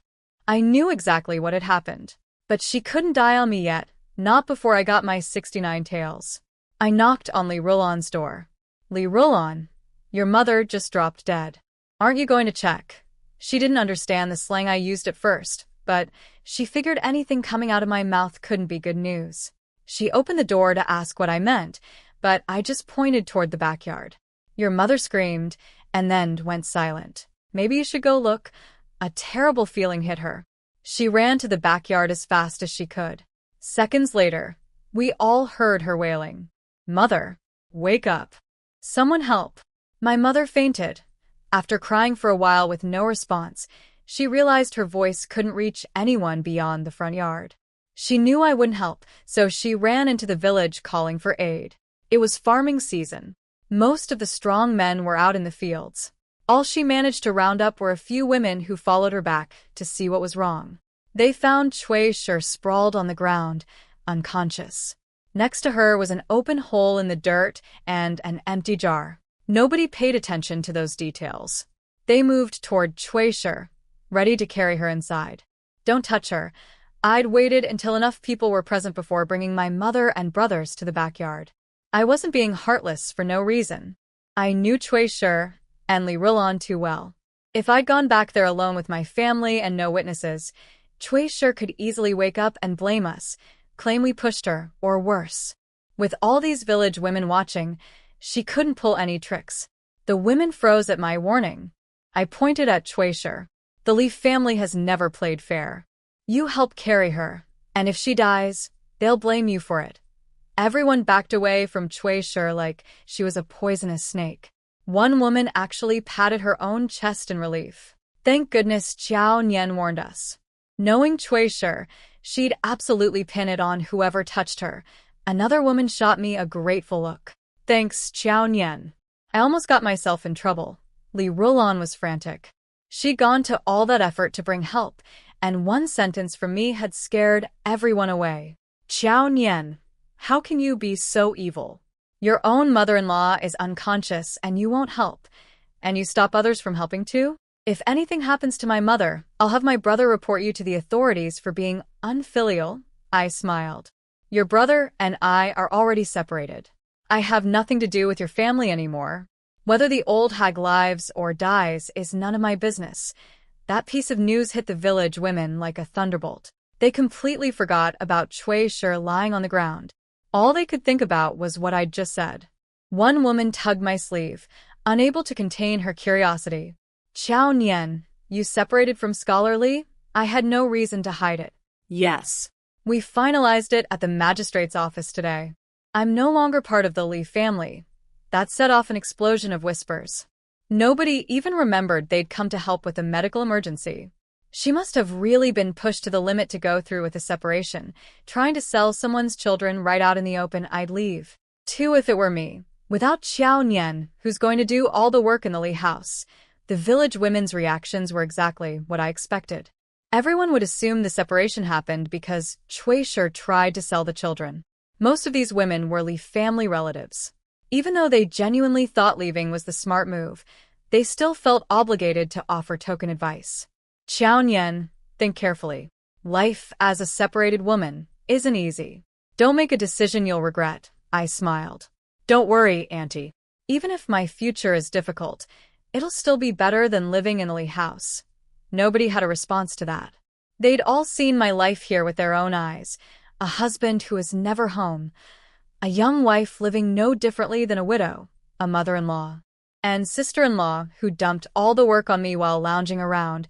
And a family that tried to sell my children even though there was food on the table. Well, if that's how you feel, we won't push. We just hope things get easier for you. I knew she meant well. thank you, Auntie. I'll work hard and make sure my children never suffer again. Li Rulan was crouched beside Cui Shi, panicking because her mother still hadn't woken up. Stop chatting about useless things and help my mother. Everyone turned to look at Cui Shi, still flat on the ground with no signs of life. Nobody knew what to do. Rulan, go get your father from the fields. And send someone to the next village for the doctor. Li Rulan jumped up to leave, but I spoke up calmly. It's nothing serious. She fainted from a shock of anger. Just pinch the pressure point above her upper lip and she'll wake up. In my previous life, I'd been taken in by a famous old traditional doctor when I was in elementary school. He saw I was smart and made me his apprentice. When his only son died in a car accident, he chose me as his successor and taught me everything he knew. Before the apocalypse hit, he gave me all his family's ancient medical texts, worried he wouldn't survive long. During the apocalypse, whenever I wasn't out scavenging with my team, I'd study those texts to pass the time. If not for the end of the world, my medical skills would have been world-class. For someone like Cui Shi, I didn't even need to check her pulse. One look was enough to know exactly what was wrong and how to fix it. Li Rulan didn't believe me. She looked around, but none of the village women were willing to run errands for her. Knowing she couldn't order them around, she stood up. Please watch my mother for me. I'll go find the doctor myself. I didn't want to waste my family's time waiting here. The moment Li Rulan left, I walked over and pressed hard on Cui Shi's philtrum point, right in front of everyone. A few breaths later, Cui Shi gasped and opened her eyes. She looked around, dazed, until her gaze landed on the empty jar beside the hole in the ground. Then she let out a wail that could have woken the dead. I can't go on. Heaven, just take me now. What monster stole my silver? They've left this old woman with nothing to live for. Now everyone understood why she'd fainted. Her hidden savings were gone. Cui Shi was genuinely shattered. Her entire family fortune had vanished. It was like someone had carved out her heart with a knife. Through her tears, Her eyes found me. She noticed I had absolutely no expression on my face. Even though I'd separated from Li Yongnian, she thought I should at least show some surprise at the news that their silver had disappeared. But I stood there completely calm, like still water. That's when something clicked in her head. It was you, Qiao Nian. You stole the silver from that jar when nobody was looking. Every eye in the yard swung toward me. Before I could even open my mouth, my mother stepped forward. Cui Shi, don't you dare pin your problems on my daughter. With how obsessed you are with money, do you really think you'd let Nian Nian know where you hid it? I'd bet nobody in your household knew that spot except you. She was right about that. Cui Shi had never told a soul, not even old man Li. She always waited until she was completely alone before going near that hiding spot. There was no way I could have known the location. But her silver was gone. Until she found the real thief, she needed someone to blame. I don't care. Qiao Nian took it. She was beyond reason now, refusing to listen to logic. She decided it was me, and nothing would change her mind. I wasn't even slightly annoyed. I stepped forward. What proof do you have? If you can't produce evidence and you're publicly accusing me, I'll go to the magistrate and file a complaint for slander. Cui Shi had lost all sense of reason. Her money was gone, and she didn't care about anything anymore. Fine. Let's go to the authorities. Let the magistrate give me justice. She slammed her palms on the ground and resumed her howling. Heaven, open your eyes. May the thief who stole my silver die a terrible death. I listened to her curses, without the slightest reaction.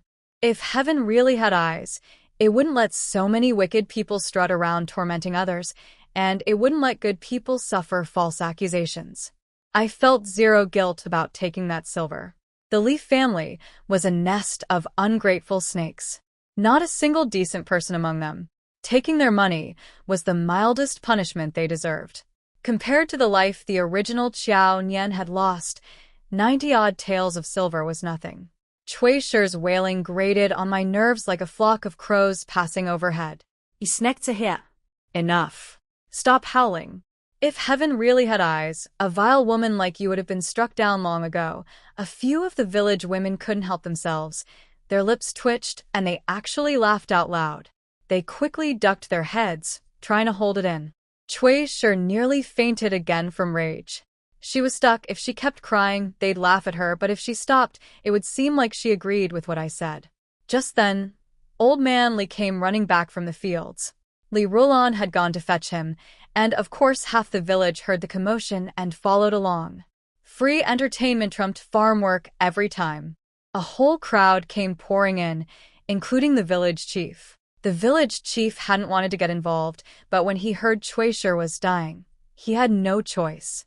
Anything involving a possible death was village business. They all rushed to the backyard and found Cui Shi sitting on the ground, very much alive, cursing me out at full volume.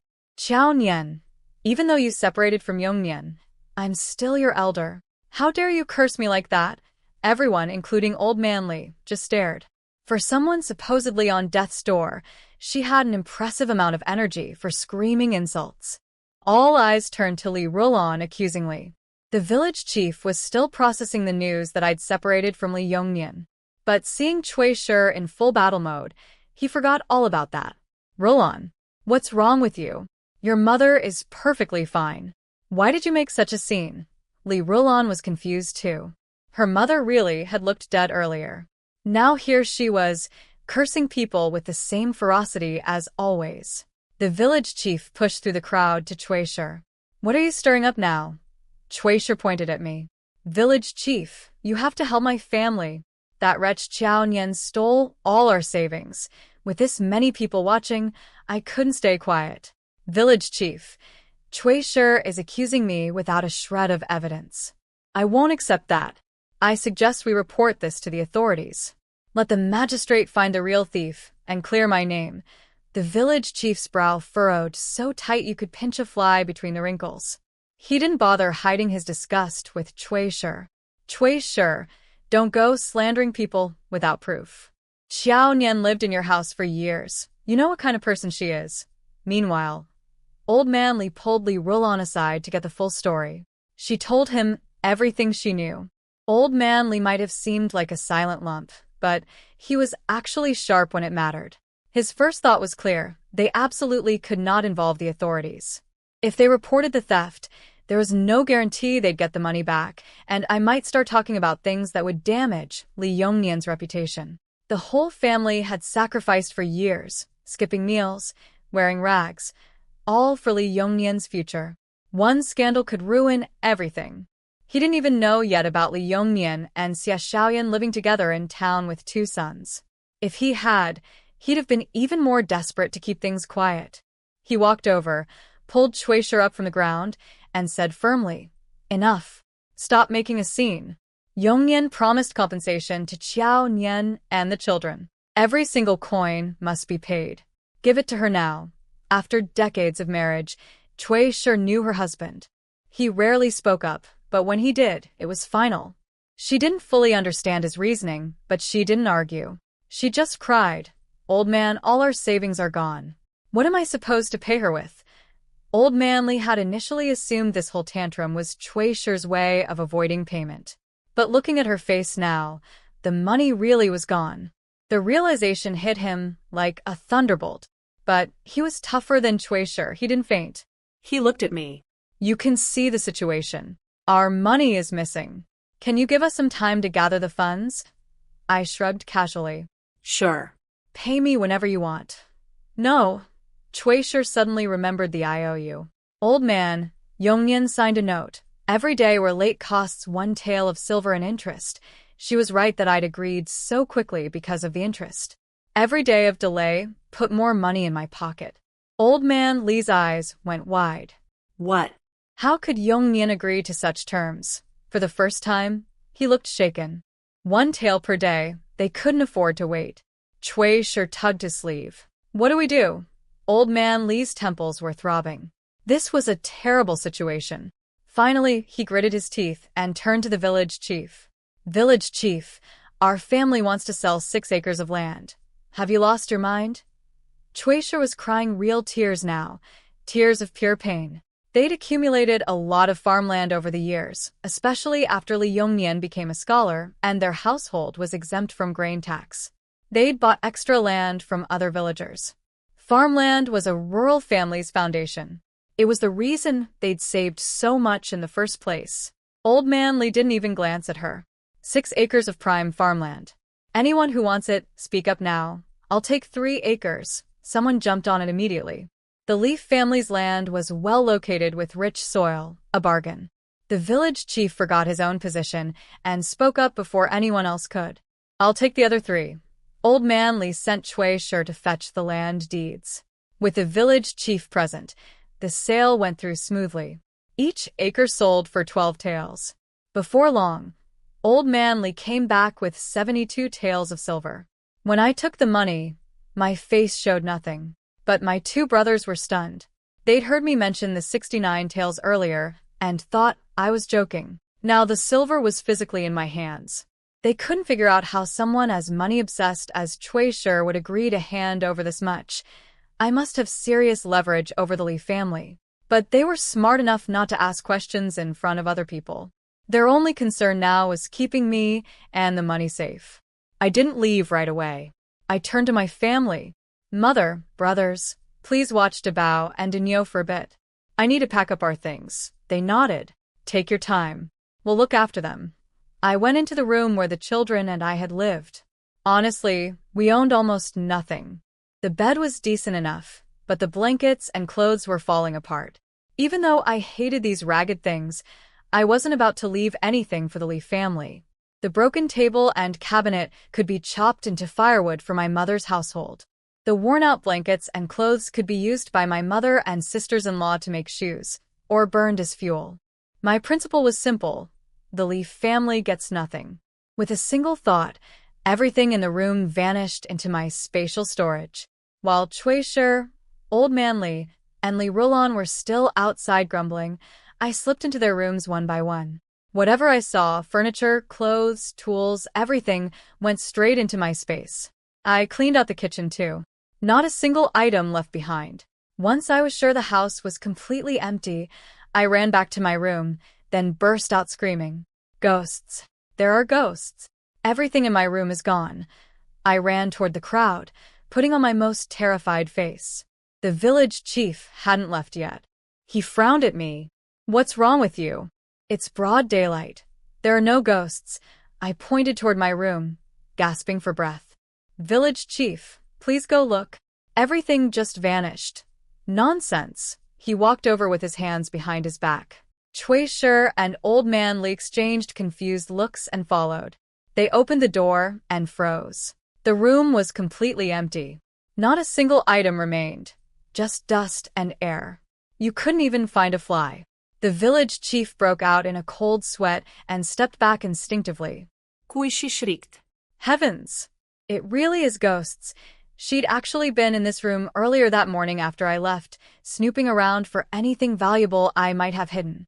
Everything had been there then. And Li Rolan had been home the whole time. Moving furniture would have made noise she'd definitely have noticed. Then, from the next room, Li Rolan let out her own scream. Ghosts. There really are ghosts. My room is empty too. This was even more bizarre. Li Rolan had only left the house briefly to fetch her father from the fields, less than a quarter hour. Who could possibly empty an entire room that fast without making a sound? Unless it was something supernatural.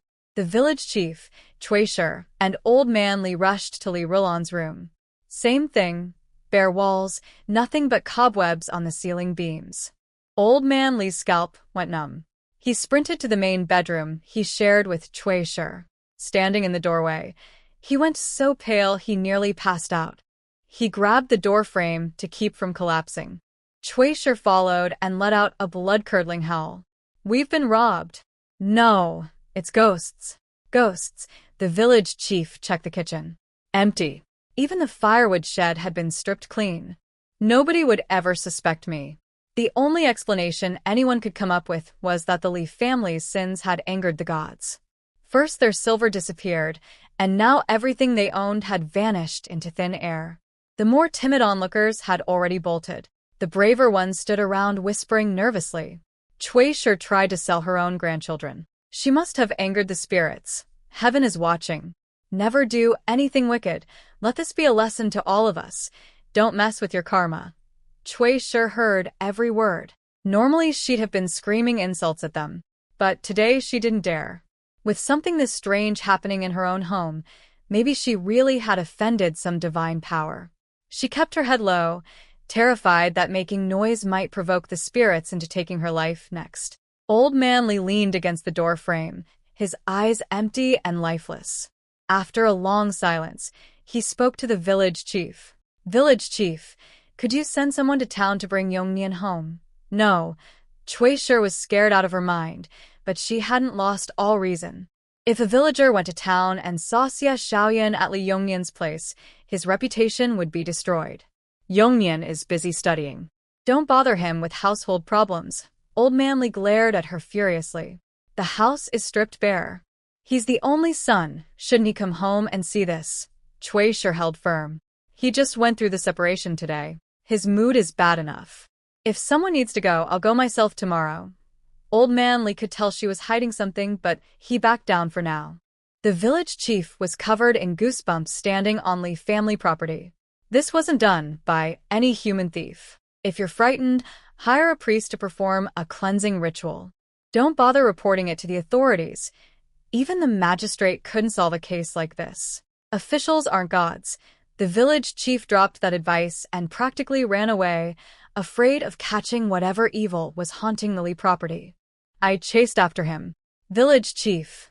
Wait a moment. He stopped reluctantly, his face screaming that he wanted to be anywhere else. I didn't care about his mood. Under my sleeve, I pulled out the severance document Li Yongnian had written for Bao and Da Niu. Village chief, this is a formal document written by Li Yongnian himself, already filed at the magistrate's office. He's cut all ties with both children. I need you to remove Bao's name from the Li family's ancestral records. The village chief shared the Li surname and was the old clan elder son.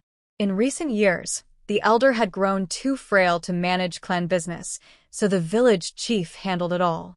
When he heard about the severance, he was so angry he forgot his fear. This is outrageous. A separation is one thing, but cutting off your own flesh and blood. It had been my idea, but I had no obligation to explain on Li Yongnian's behalf. Village chief, it's all written clearly in the document. Please just help me take care of this. If you want to know why Li Yongnian did it, you can ask him yourself someday. He examined the papers, confirmed everything was in order, and agreed through gritted teeth. Follow me. I'll do it right now. I followed him to the Li family ancestral hall. Women weren't allowed inside, so I waited at the entrance. He lit incense for the ancestors, prayed for peace and protection from evil spirits, rambled on for a while, then brought out the clan registry and crossed out Bao's name right in front of me. Da Niu didn't need to be removed. Girls weren't recorded in their birth family's registry since they'd eventually marry into another clan. It was done. My children and I had absolutely no connection to the Li family anymore. I walked back to Li Yongnian's house feeling completely satisfied. My mother and brothers were standing under a big tree across from the Li courtyard, holding Bao and Da Niu tight. The haunting had scared them badly. If they hadn't been waiting for me to finish my business, they would have fled long ago. Mother grabbed my hand the moment she saw me. Nian Nian, is everything done? This place is too creepy. Let's go home now. I nodded. Yes. Let's go. There was no ox cart at this hour, so we walked. It was about half an hour on foot from Li Family Village to Greenwater Village. Once we left the village, Mother's tension finally eased a little. She patted her chest, still shaken. Thank goodness you separated from that man. Their family must have angered the gods. Divine punishment is raining down on them. Who knows what other terrible things will happen to them? I'd never sleep at night with you, and the children still living there. My little stunt at the Li house had served two purposes. First, it covered for the fact that I'd cleaned the place out. Second, if Cui Shi ever came looking for trouble again, I could use similar, supernatural tricks to scare her off. Today's performance was a perfect shield for the future. Of course, none of that was something I could tell anyone. I linked my arm through Mother's. You're right, Mother. There wasn't a single good person in that family. Leaving was the smartest thing I could do. After chatting for a bit, her fear faded.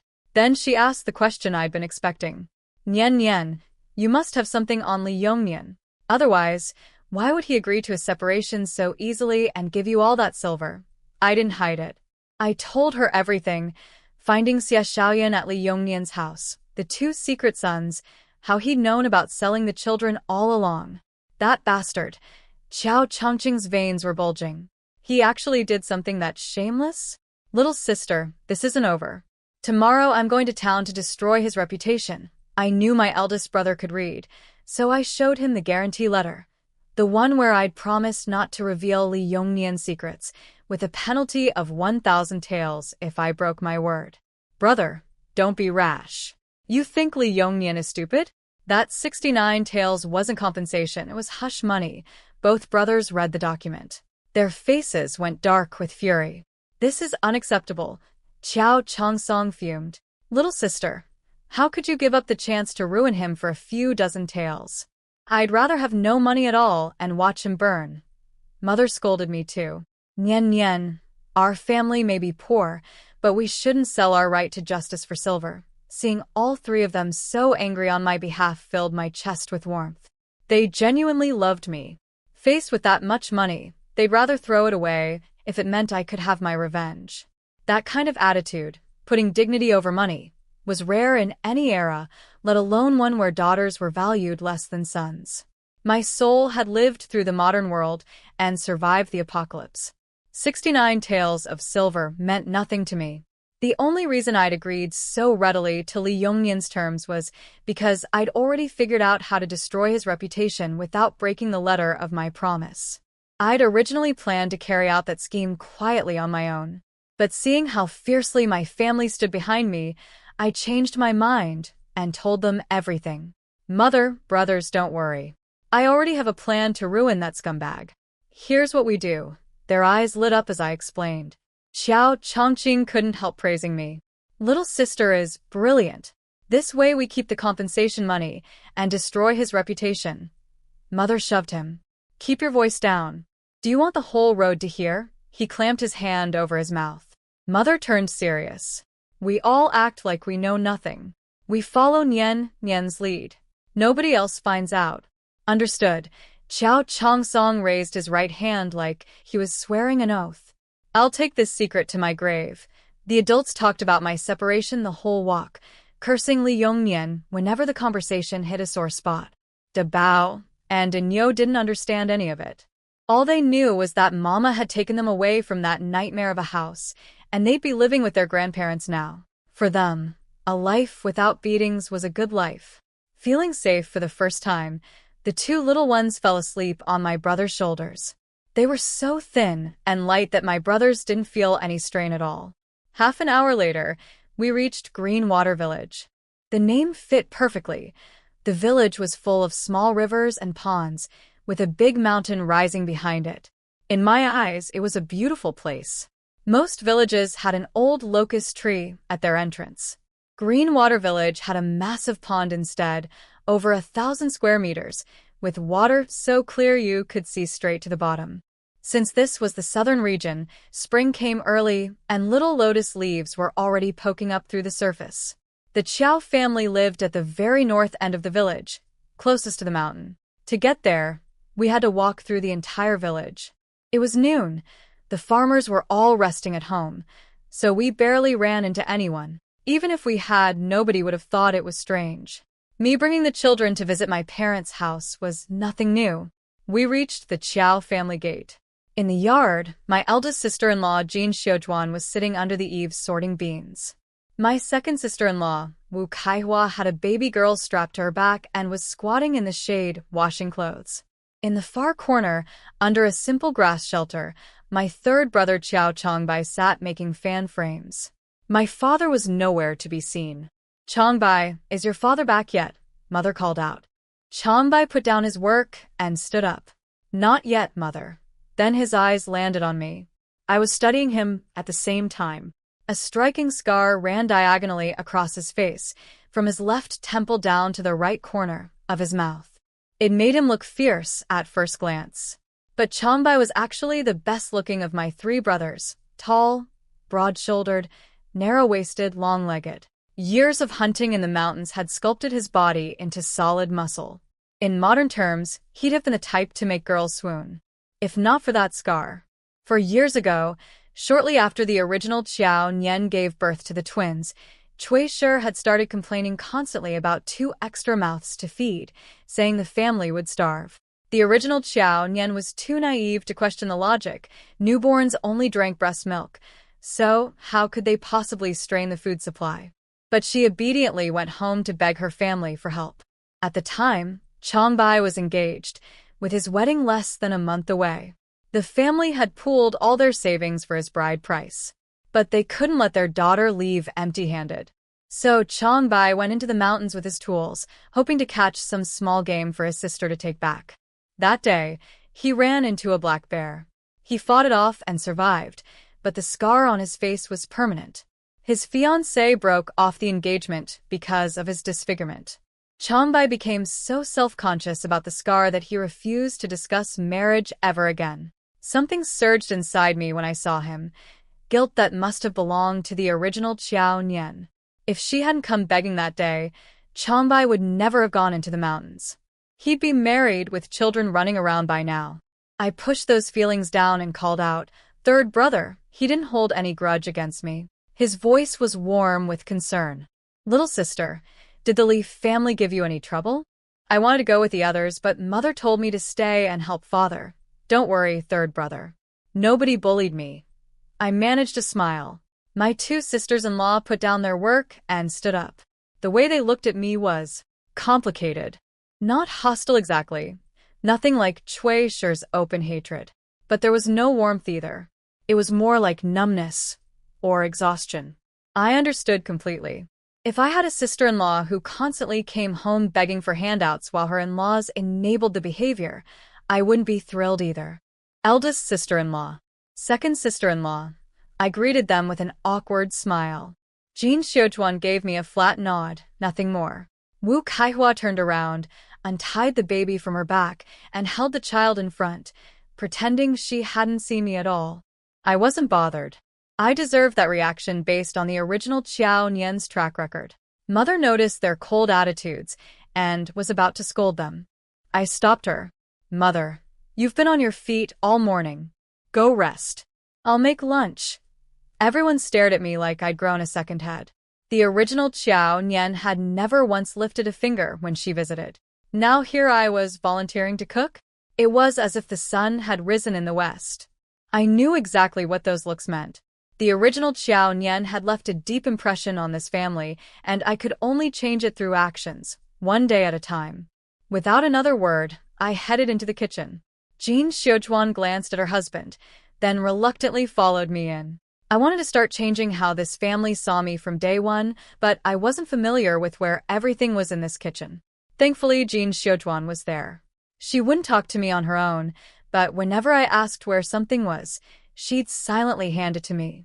The Qiao family had many mouths and not much farmland, so they weren't well off. Like the Li family, they ate rough rice and dark flour, saving the good grain to sell. Back in the early days of the apocalypse, I'd raided every supermarket and shopping mall I could find, sweeping everything into my spatial storage, food, supplies, and plenty of books. Later, when all the normal food ran out and we were choking down mutated garbage, everyone desperately missed real meals. To pass the time and torture myself in the best way possible, I'd sit in my storage space reading cookbook after cookbook. I'd promised myself that if I ever escaped the apocalypse, I'd forget about medicine and become a Michelin-level chef instead, cooking myself something delicious every single day. Over the years, I'd practically memorized every recipe in those books. Well, I'd finally escaped. I had access to real food again. But not a single recipe I'd learned used rough rice or black flour. The old saying was right, even the best cook can't work without proper ingredients. Luckily, the original Qiao Nian's memories were still in my head. She'd cooked with these crude ingredients every day. I asked my eldest sister-in-law about the family's eating habits, then made a big pot of rough rice porridge and stuck black flour flatbreads around the rim of the pot to steam. For vegetables, this time of year the only options were leftover cabbage, radishes, and potatoes from last year's storage. Anything fresh meant going into the mountains, and there was no time for that. I made a simple stir-fried cabbage with vinegar. When Jin Xiujuan saw me scoop out a huge chunk of lard for the stir-fry, she could barely watch. That much oil would have lasted the family 7 or 8 days. I genuinely had no concept of how little oil rural families used, and I'd forgotten the original Qiao Nian's habits. In my mind, with no meat in the dish, more oil was the only way to make it taste decent. While I was cooking, my father Qiao Yang came back from the fields. He didn't even wipe the sweat from his face before asking, did they bully Nian Nian and the children? Mother let loose everything she'd been holding in all morning. Father's veins bulged with anger. Unbelievable. Just because they have one scholar in the family, they think they can walk all over everyone. Nian Nian did the right thing. That scum deserved to be separated from. Tell her to bring the children home to the Qiao family. Her father and 3 brothers will take care of them. Eldest brother chimed in. Dad's right. With this many of us, we can certainly feed 1 woman and 2 children. Absolutely, second brother added. As long as our family has food, those 3 will never go hungry. In the corner, second sister-in-law Wu Caihua's lips drooped. The family was already poor. 3 more mouths would stretch things even thinner. But she didn't dare say a word. Everyone in this household, except her and Jin Xiujuan, was happy to welcome me back. The 2 of them had no voice here. Speaking up would only get them scolded. Wu Caihua swallowed her frustration, took her baby daughter, and retreated to her room. Out of sight, out of mind. By then lunch was ready. Jin Xiujuan and I carried the food out together, her face still pained from watching me use all that oil. When 2 glistening, oil-slicked plates of cabbage hit the table, everyone froze. I was a bit oblivious. I thought they were impressed by how appetizing the food looked. I wiped my hands on my apron and flashed a big smile. Everyone, let's eat. Father recovered first and waved his hand. Eat up. The little ones were still sleeping, so I set aside portions for them and sat down with the family.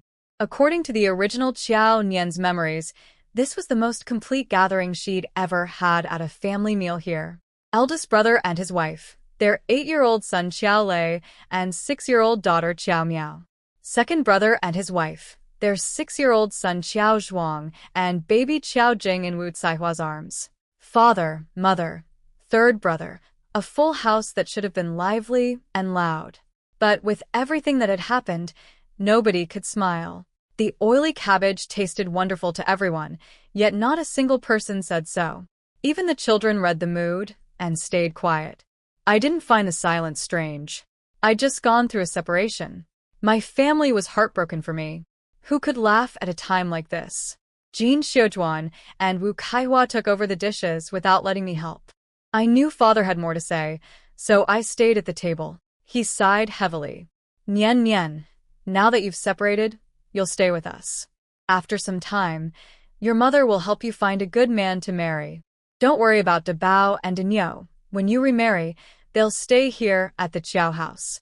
Since they've been cut off from the Li family, they'll take the Qiao surname. They're Qiao children now. I nearly choked. I hadn't expected father to have my entire future mapped out already, including finding me another husband. Ahem. I coughed a few times. Father, I've already made up my mind. I want to register as an independent female household. I'm not planning to marry again. Ever. The room went dead silent. Everyone stared at me in shock. Jin Xiujuan had just come out of the kitchen. She rushed over and stood in front of me, her eyes intense. Little sister, what are you talking about? Establishing a female household isn't a joke. There's a woman in our village, separated from a wealthy family, who set up her own household.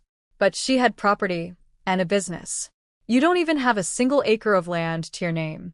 The magistrate would never approve it. What she didn't say out loud was what she was. Really thinking, even if I somehow succeeded, a woman alone with 2 kids would burn through her money eventually and end up depending on her parents' family anyway. Better to just stay here quietly as a dependent and save the silver instead of wasting it trying to set up a doomed household. Wu Kaihua nodded along, agreeing with every word, then quickly checked to see if her husband or mother-in-law was about to scold her for it. The truth was, everyone in the family thought the same thing. They assumed I only wanted a female household to spite Li Yongnian, not because I had any real plan.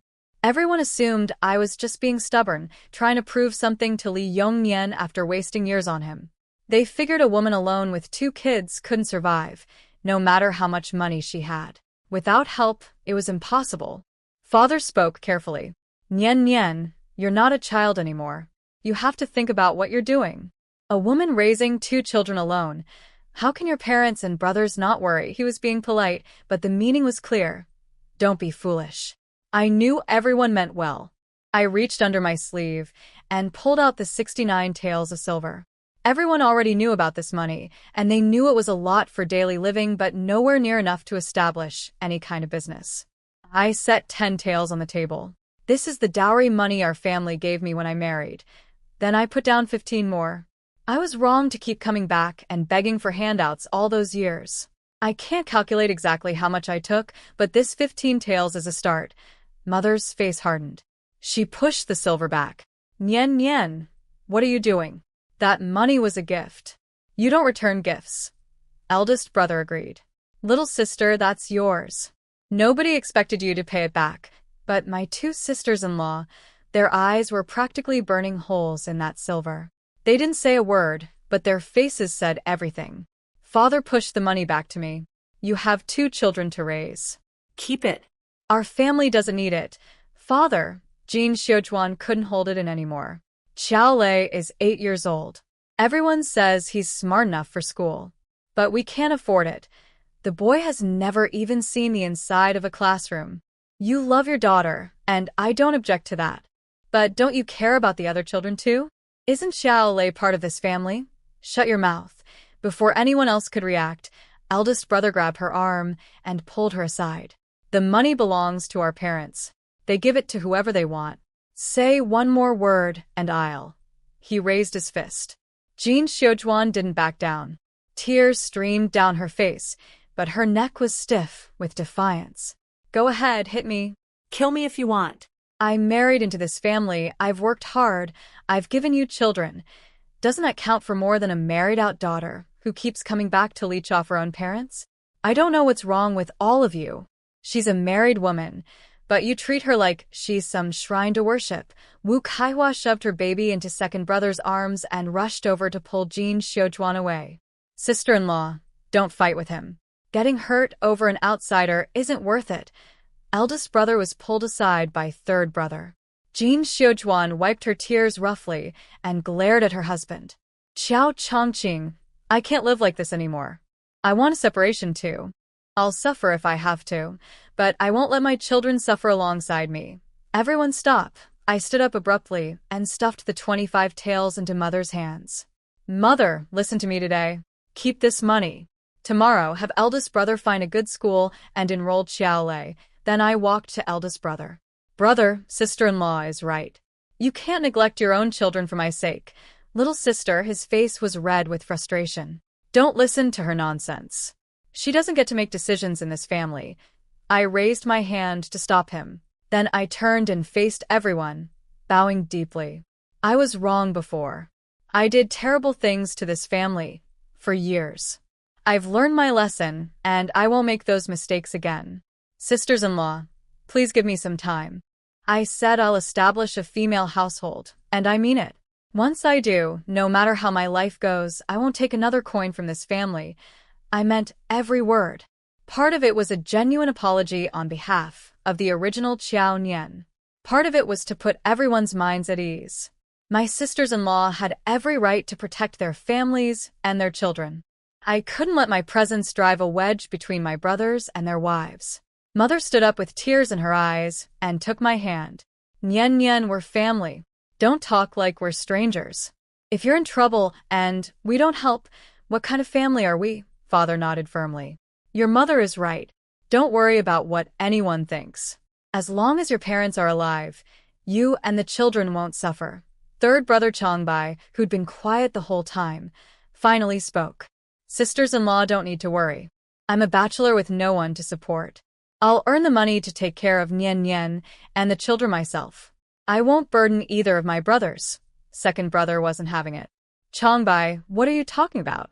She's not just your little sister. If we help together. I was deeply moved by all of them, but I still held firm. Please stop worrying about me. I promise I can support myself and my 2 children. And when I earn money, I'll contribute to the family and take care of our parents, just like my brothers and sisters-in-law do. Little sister, you're a woman alone. How exactly are you going to make money? Eldest brother didn't believe me for a second. I'd only just arrived in this world. I hadn't figured out the specifics yet. But with everything I knew, medicine, cooking, combat skills, and a spatial storage full of supplies, making enough to feed 3 mouths wouldn't be a problem. I have a plan. Can you just trust me? Father decided there was no point arguing further. No matter what I said, they'd help me regardless. Fine. We'll leave it here for now. We'll deal with the future when it comes. Mother turned to third brother. Chongbai, Nian Nian just got home. Clear out your room for her. I'll stay with her and the children for now. You move into the main room with your father. Sure. Chongbai went straight to his room to pack his things. Wu Kaihua tugged Jin Xiujuan's sleeve. Sister-in-law, let's go help. Jin Xiujuan was still angry, but she wasn't an unreasonable person. Her in-laws had made their decision. She'd had her say, and it hadn't changed anything. Life had to go on, and she wasn't about to stand around while the elders did the work. Since I'd swept everything from the Lee house into my spatial storage to fake the haunting, I couldn't pull out our blankets or spare clothes without raising questions. After third brother moved his things out, the room was completely bare. Without being asked, Jin Xiujuan and Wu Kaihua each brought a quilt from their own rooms. Little sister, we don't have extras, but use these for now. I looked at the quilts, about 7 or 8 out of 10 in terms of newness and freshly washed. These were almost certainly the best blankets for my brother's beds. Thank you both. I'm going to town tomorrow on business. I'll buy some new quilts and return these. Neither responded. They helped me lay the bedding out and left quietly. It was spring planting season. After a short rest, father headed back to the fields with eldest brother and second brother. Third brother Chongbai stayed home. He'd taken a job making fan frames and had a deadline to meet. Bao and Da Niu woke up just as I finished settling the room. The first thing they did was look for me. Mother brought them over. Nian Nian, the children must be hungry. Wash their hands and I'll warm up the food. They threw themselves into my arms. Even though they knew they were safe at Grandpa's house, they still didn't want to leave my side. I rubbed their heads. Come on, Mama will take you to wash hands and eat. My stir-fry was tasty, and for the first time the kids didn't have to worry about being scolded for eating too much. Each of them polished off a big half bowl of thick rice porridge plus half a flatbread. Da Niu tugged my sleeve and tilted her little face up. Mama, will I get to eat like this every day from now on? I pulled her onto my lap and held her tight. Yes. You and your brother will never go hungry again. In that moment, I felt a fierce sense of responsibility. I swore to myself I'd give these children a good life. The door creaked open. My nephew Qiao lay peeked in shyly. Andy, I'm going to take the ducks to the pond. Do Bao and Da Niu want to come? Last month, when the original Qiao Nian had visited with the twins, the family had just hatched a batch of ducklings. The little ones had loved them and begged to go along to the pond, but they'd had to leave before getting the chance. Qiao Lei still remembered the disappointment on their faces. Now the ducklings had grown, and herding them to the pond was Qiao Lei's daily chore. He thought he'd ask. Both children's eyes lit up like stars. But they turned to me first, waiting for permission. I smiled and touched their heads. If you want to go with Brother Lei. They jumped off and ran to his side. Brother Lei, we want to come. Be good and listen to him, okay? Yes, Mama, they said in unison. Seeing me smile, Qiao Lei relaxed too. The old Qiao Nian had never smiled at him. She just ordered him around whenever she visited. He noticed the difference. I had no idea my 8-year-old nephew was mentally comparing me to the old version. I had bigger things on my mind. I needed money. That was the first step toward establishing a female household. I spotted a carrying basket under the eaves, strapped it to my back, grabbed a sickle from the storage shed, and headed for the door. Changbai looked up from his work. Little sister, where are you going? I pointed toward the mountain to the north. I want to look around up there. He put down his tools immediately. I'm coming with you. You don't have to. I'm just going to dig some wild vegetables. The mountain hasn't been safe lately. You can't go alone. His tone left no room for argument. He grabbed a basket and a machete. I'll cut some bamboo while we're at it. I didn't push back. In truth, I wasn't going for wild vegetables. I wanted to find medicinal herbs. Gathering and processing herbs for sale was the first money-making idea that came to mind. I had excellent skills in preparing traditional medicines, and the startup cost was basically zero. Other business ideas would have to wait until I understood this era better. Changbai knew the mountain paths by heart. He led me along a well-worn trail. On both sides, I spotted thick bamboo groves loaded with spring bamboo shoots. My first thought was, are the people here so wealthy they don't bother harvesting these? Then the original Qiao Nian's memories kicked in. People didn't eat bamboo shoots because nobody in this era knew how to remove the bitter taste properly. Unless they were truly starving, nobody touched them. What a waste. My mind flooded with memories from before the apocalypse. Braised spring shoots in oil, stir-fried shoots with sliced pork, cold bamboo shoot salad. I swallowed hard. Without thinking twice, I ducked into the bamboo grove and started digging. I picked only the most tender ones. Changbai watched me with a frown, probably thinking I must have had a truly miserable life at the Li house if I was this excited over shoots nobody wanted to eat. I filled half my basket and looked up to see him staring at me, lost in thought. Third brother, come help. I'll make you all something delicious tonight. He didn't want to hurt my enthusiasm. He nodded and started digging alongside me. When we had half a basket each, I stood up and wiped the sweat from my forehead. That's enough for several meals. Let's go deeper into the mountain. Changbai poured my shoots into his basket so I could walk freely. I appreciated the gesture and didn't refuse. He picked up the pace and moved ahead of me. Little sister, there have been black bears and other dangerous animals on this mountain lately. Stay behind me, it's safer. That was also why the family had kept him home making fan frames instead of hunting. They didn't want him taking risks. Even today, walking with me, he had no intention of going too deep. Years of surviving the apocalypse had made me hyper-alert. I followed behind Changbai, eyes scanning everything around me, never slowing down. That habit paid off quickly. I spotted a patch of prunella, summer withered grass, growing in the forest. It's a common medicinal herb, used for clearing liver heat, improving eyesight, and reducing swelling. Spring was the perfect time to harvest it, when the flower spikes were at their peak medicinal value. Third brother, wait. I pointed at the patch. Those are medicinal herbs. They can be sold for money. He stopped and gave me a suspicious look. Since when do you know about herbs? Fair question. I made up a quick story. Back in Li family village, I used to bring food to a lonely old woman at the edge of the village. She gave me some medical books as thanks. I read them sometimes and picked up a few things. He didn't look convinced, but I didn't care. I'd given my explanation. Believe it or not. I pushed through the weeds, reached the prunella, and began plucking the flower spikes by hand. The roots weren't worth much, so I left them behind. Chanbai set aside his doubts and helped me pick. Before long, we'd harvested every spike in that patch. My basket was nearly full. He pulled it off my back without asking. Too heavy for you. I'll carry it. With 2 loaded baskets on his shoulders and no sign of strain, I didn't argue.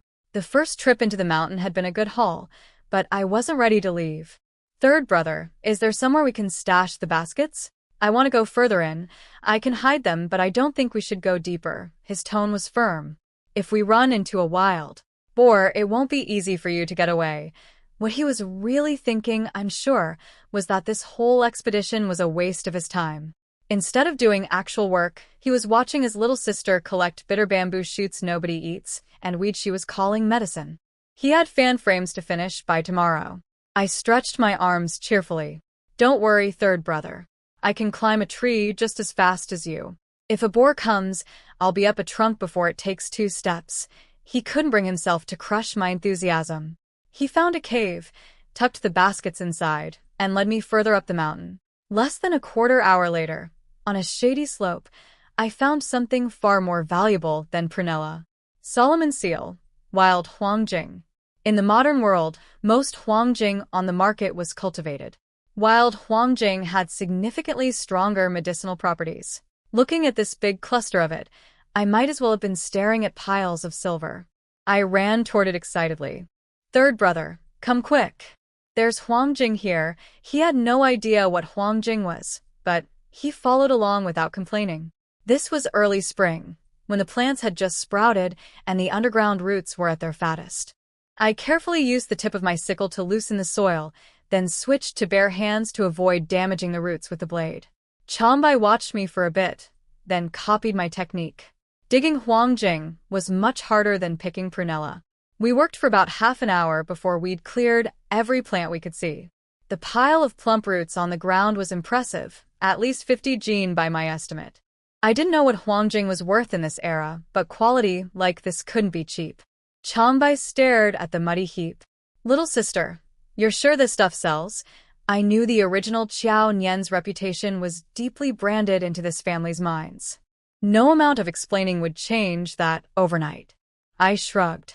If you don't believe me, come to town with me tomorrow and see for yourself. He was still skeptical, but didn't want to dampen my spirits. Without another word, he took off his outer shirt, spread it on the ground, wrapped the huangjing into a bundle, and hoisted it onto his shoulder. It's getting late. Let's head down before something dangerous shows up. He started walking before I could object. I didn't fight it. This body was exhausted. My stamina was terrible. We were heading downhill when we both sensed it at the same time. Little sister, let me help you up a tree first. Wild boar, I can handle it myself. Before he could reach me, I'd already scrambled up a thick tree trunk like a monkey. Chambai saw I didn't need help and climbed a different tree. We'd barely settled into safe positions when a massive wild boar, at least 200 gene, burst out of the undergrowth. Chambai cursed silently. He'd only planned on a casual herb-picking stroll with his sister, so he hadn't brought his hunting gear. Now this beautiful, fat boar was right below us, and all he could do was stare. My brain was even worse. I'd already imagined a dozen pork dishes, braised spare ribs, stir-fried pork belly, steamed pork with rice powder. Then I remembered. I reached into my spatial storage and pulled out a slingshot. Compared to the other weapons in my space, this was the weakest. But it wouldn't look suspicious in this era.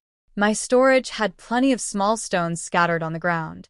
I picked up a smooth round pebble, set it in the leather pouch, and drew back the band. In the apocalypse, to save ammunition, I'd used this modified slingshot to hunt countless small mutated creatures. My aim was deadly accurate. The boar had been drawn to the bundle of Huang Jing on the ground. It was busy snuffling and rooting at it with its snout. I narrowed my eyes, pulled the rubber band to its absolute limit, and released. The stone shot through the air with a sharp whistle, flying straight toward the boar's eye. The boar let out a blood-curdling shriek that shattered the quiet of the forest. Its head whipped sideways, blood gushing from the ruined eye. Now it was truly enraged. Its one remaining eye, burning red, swept the trees until it locked onto me.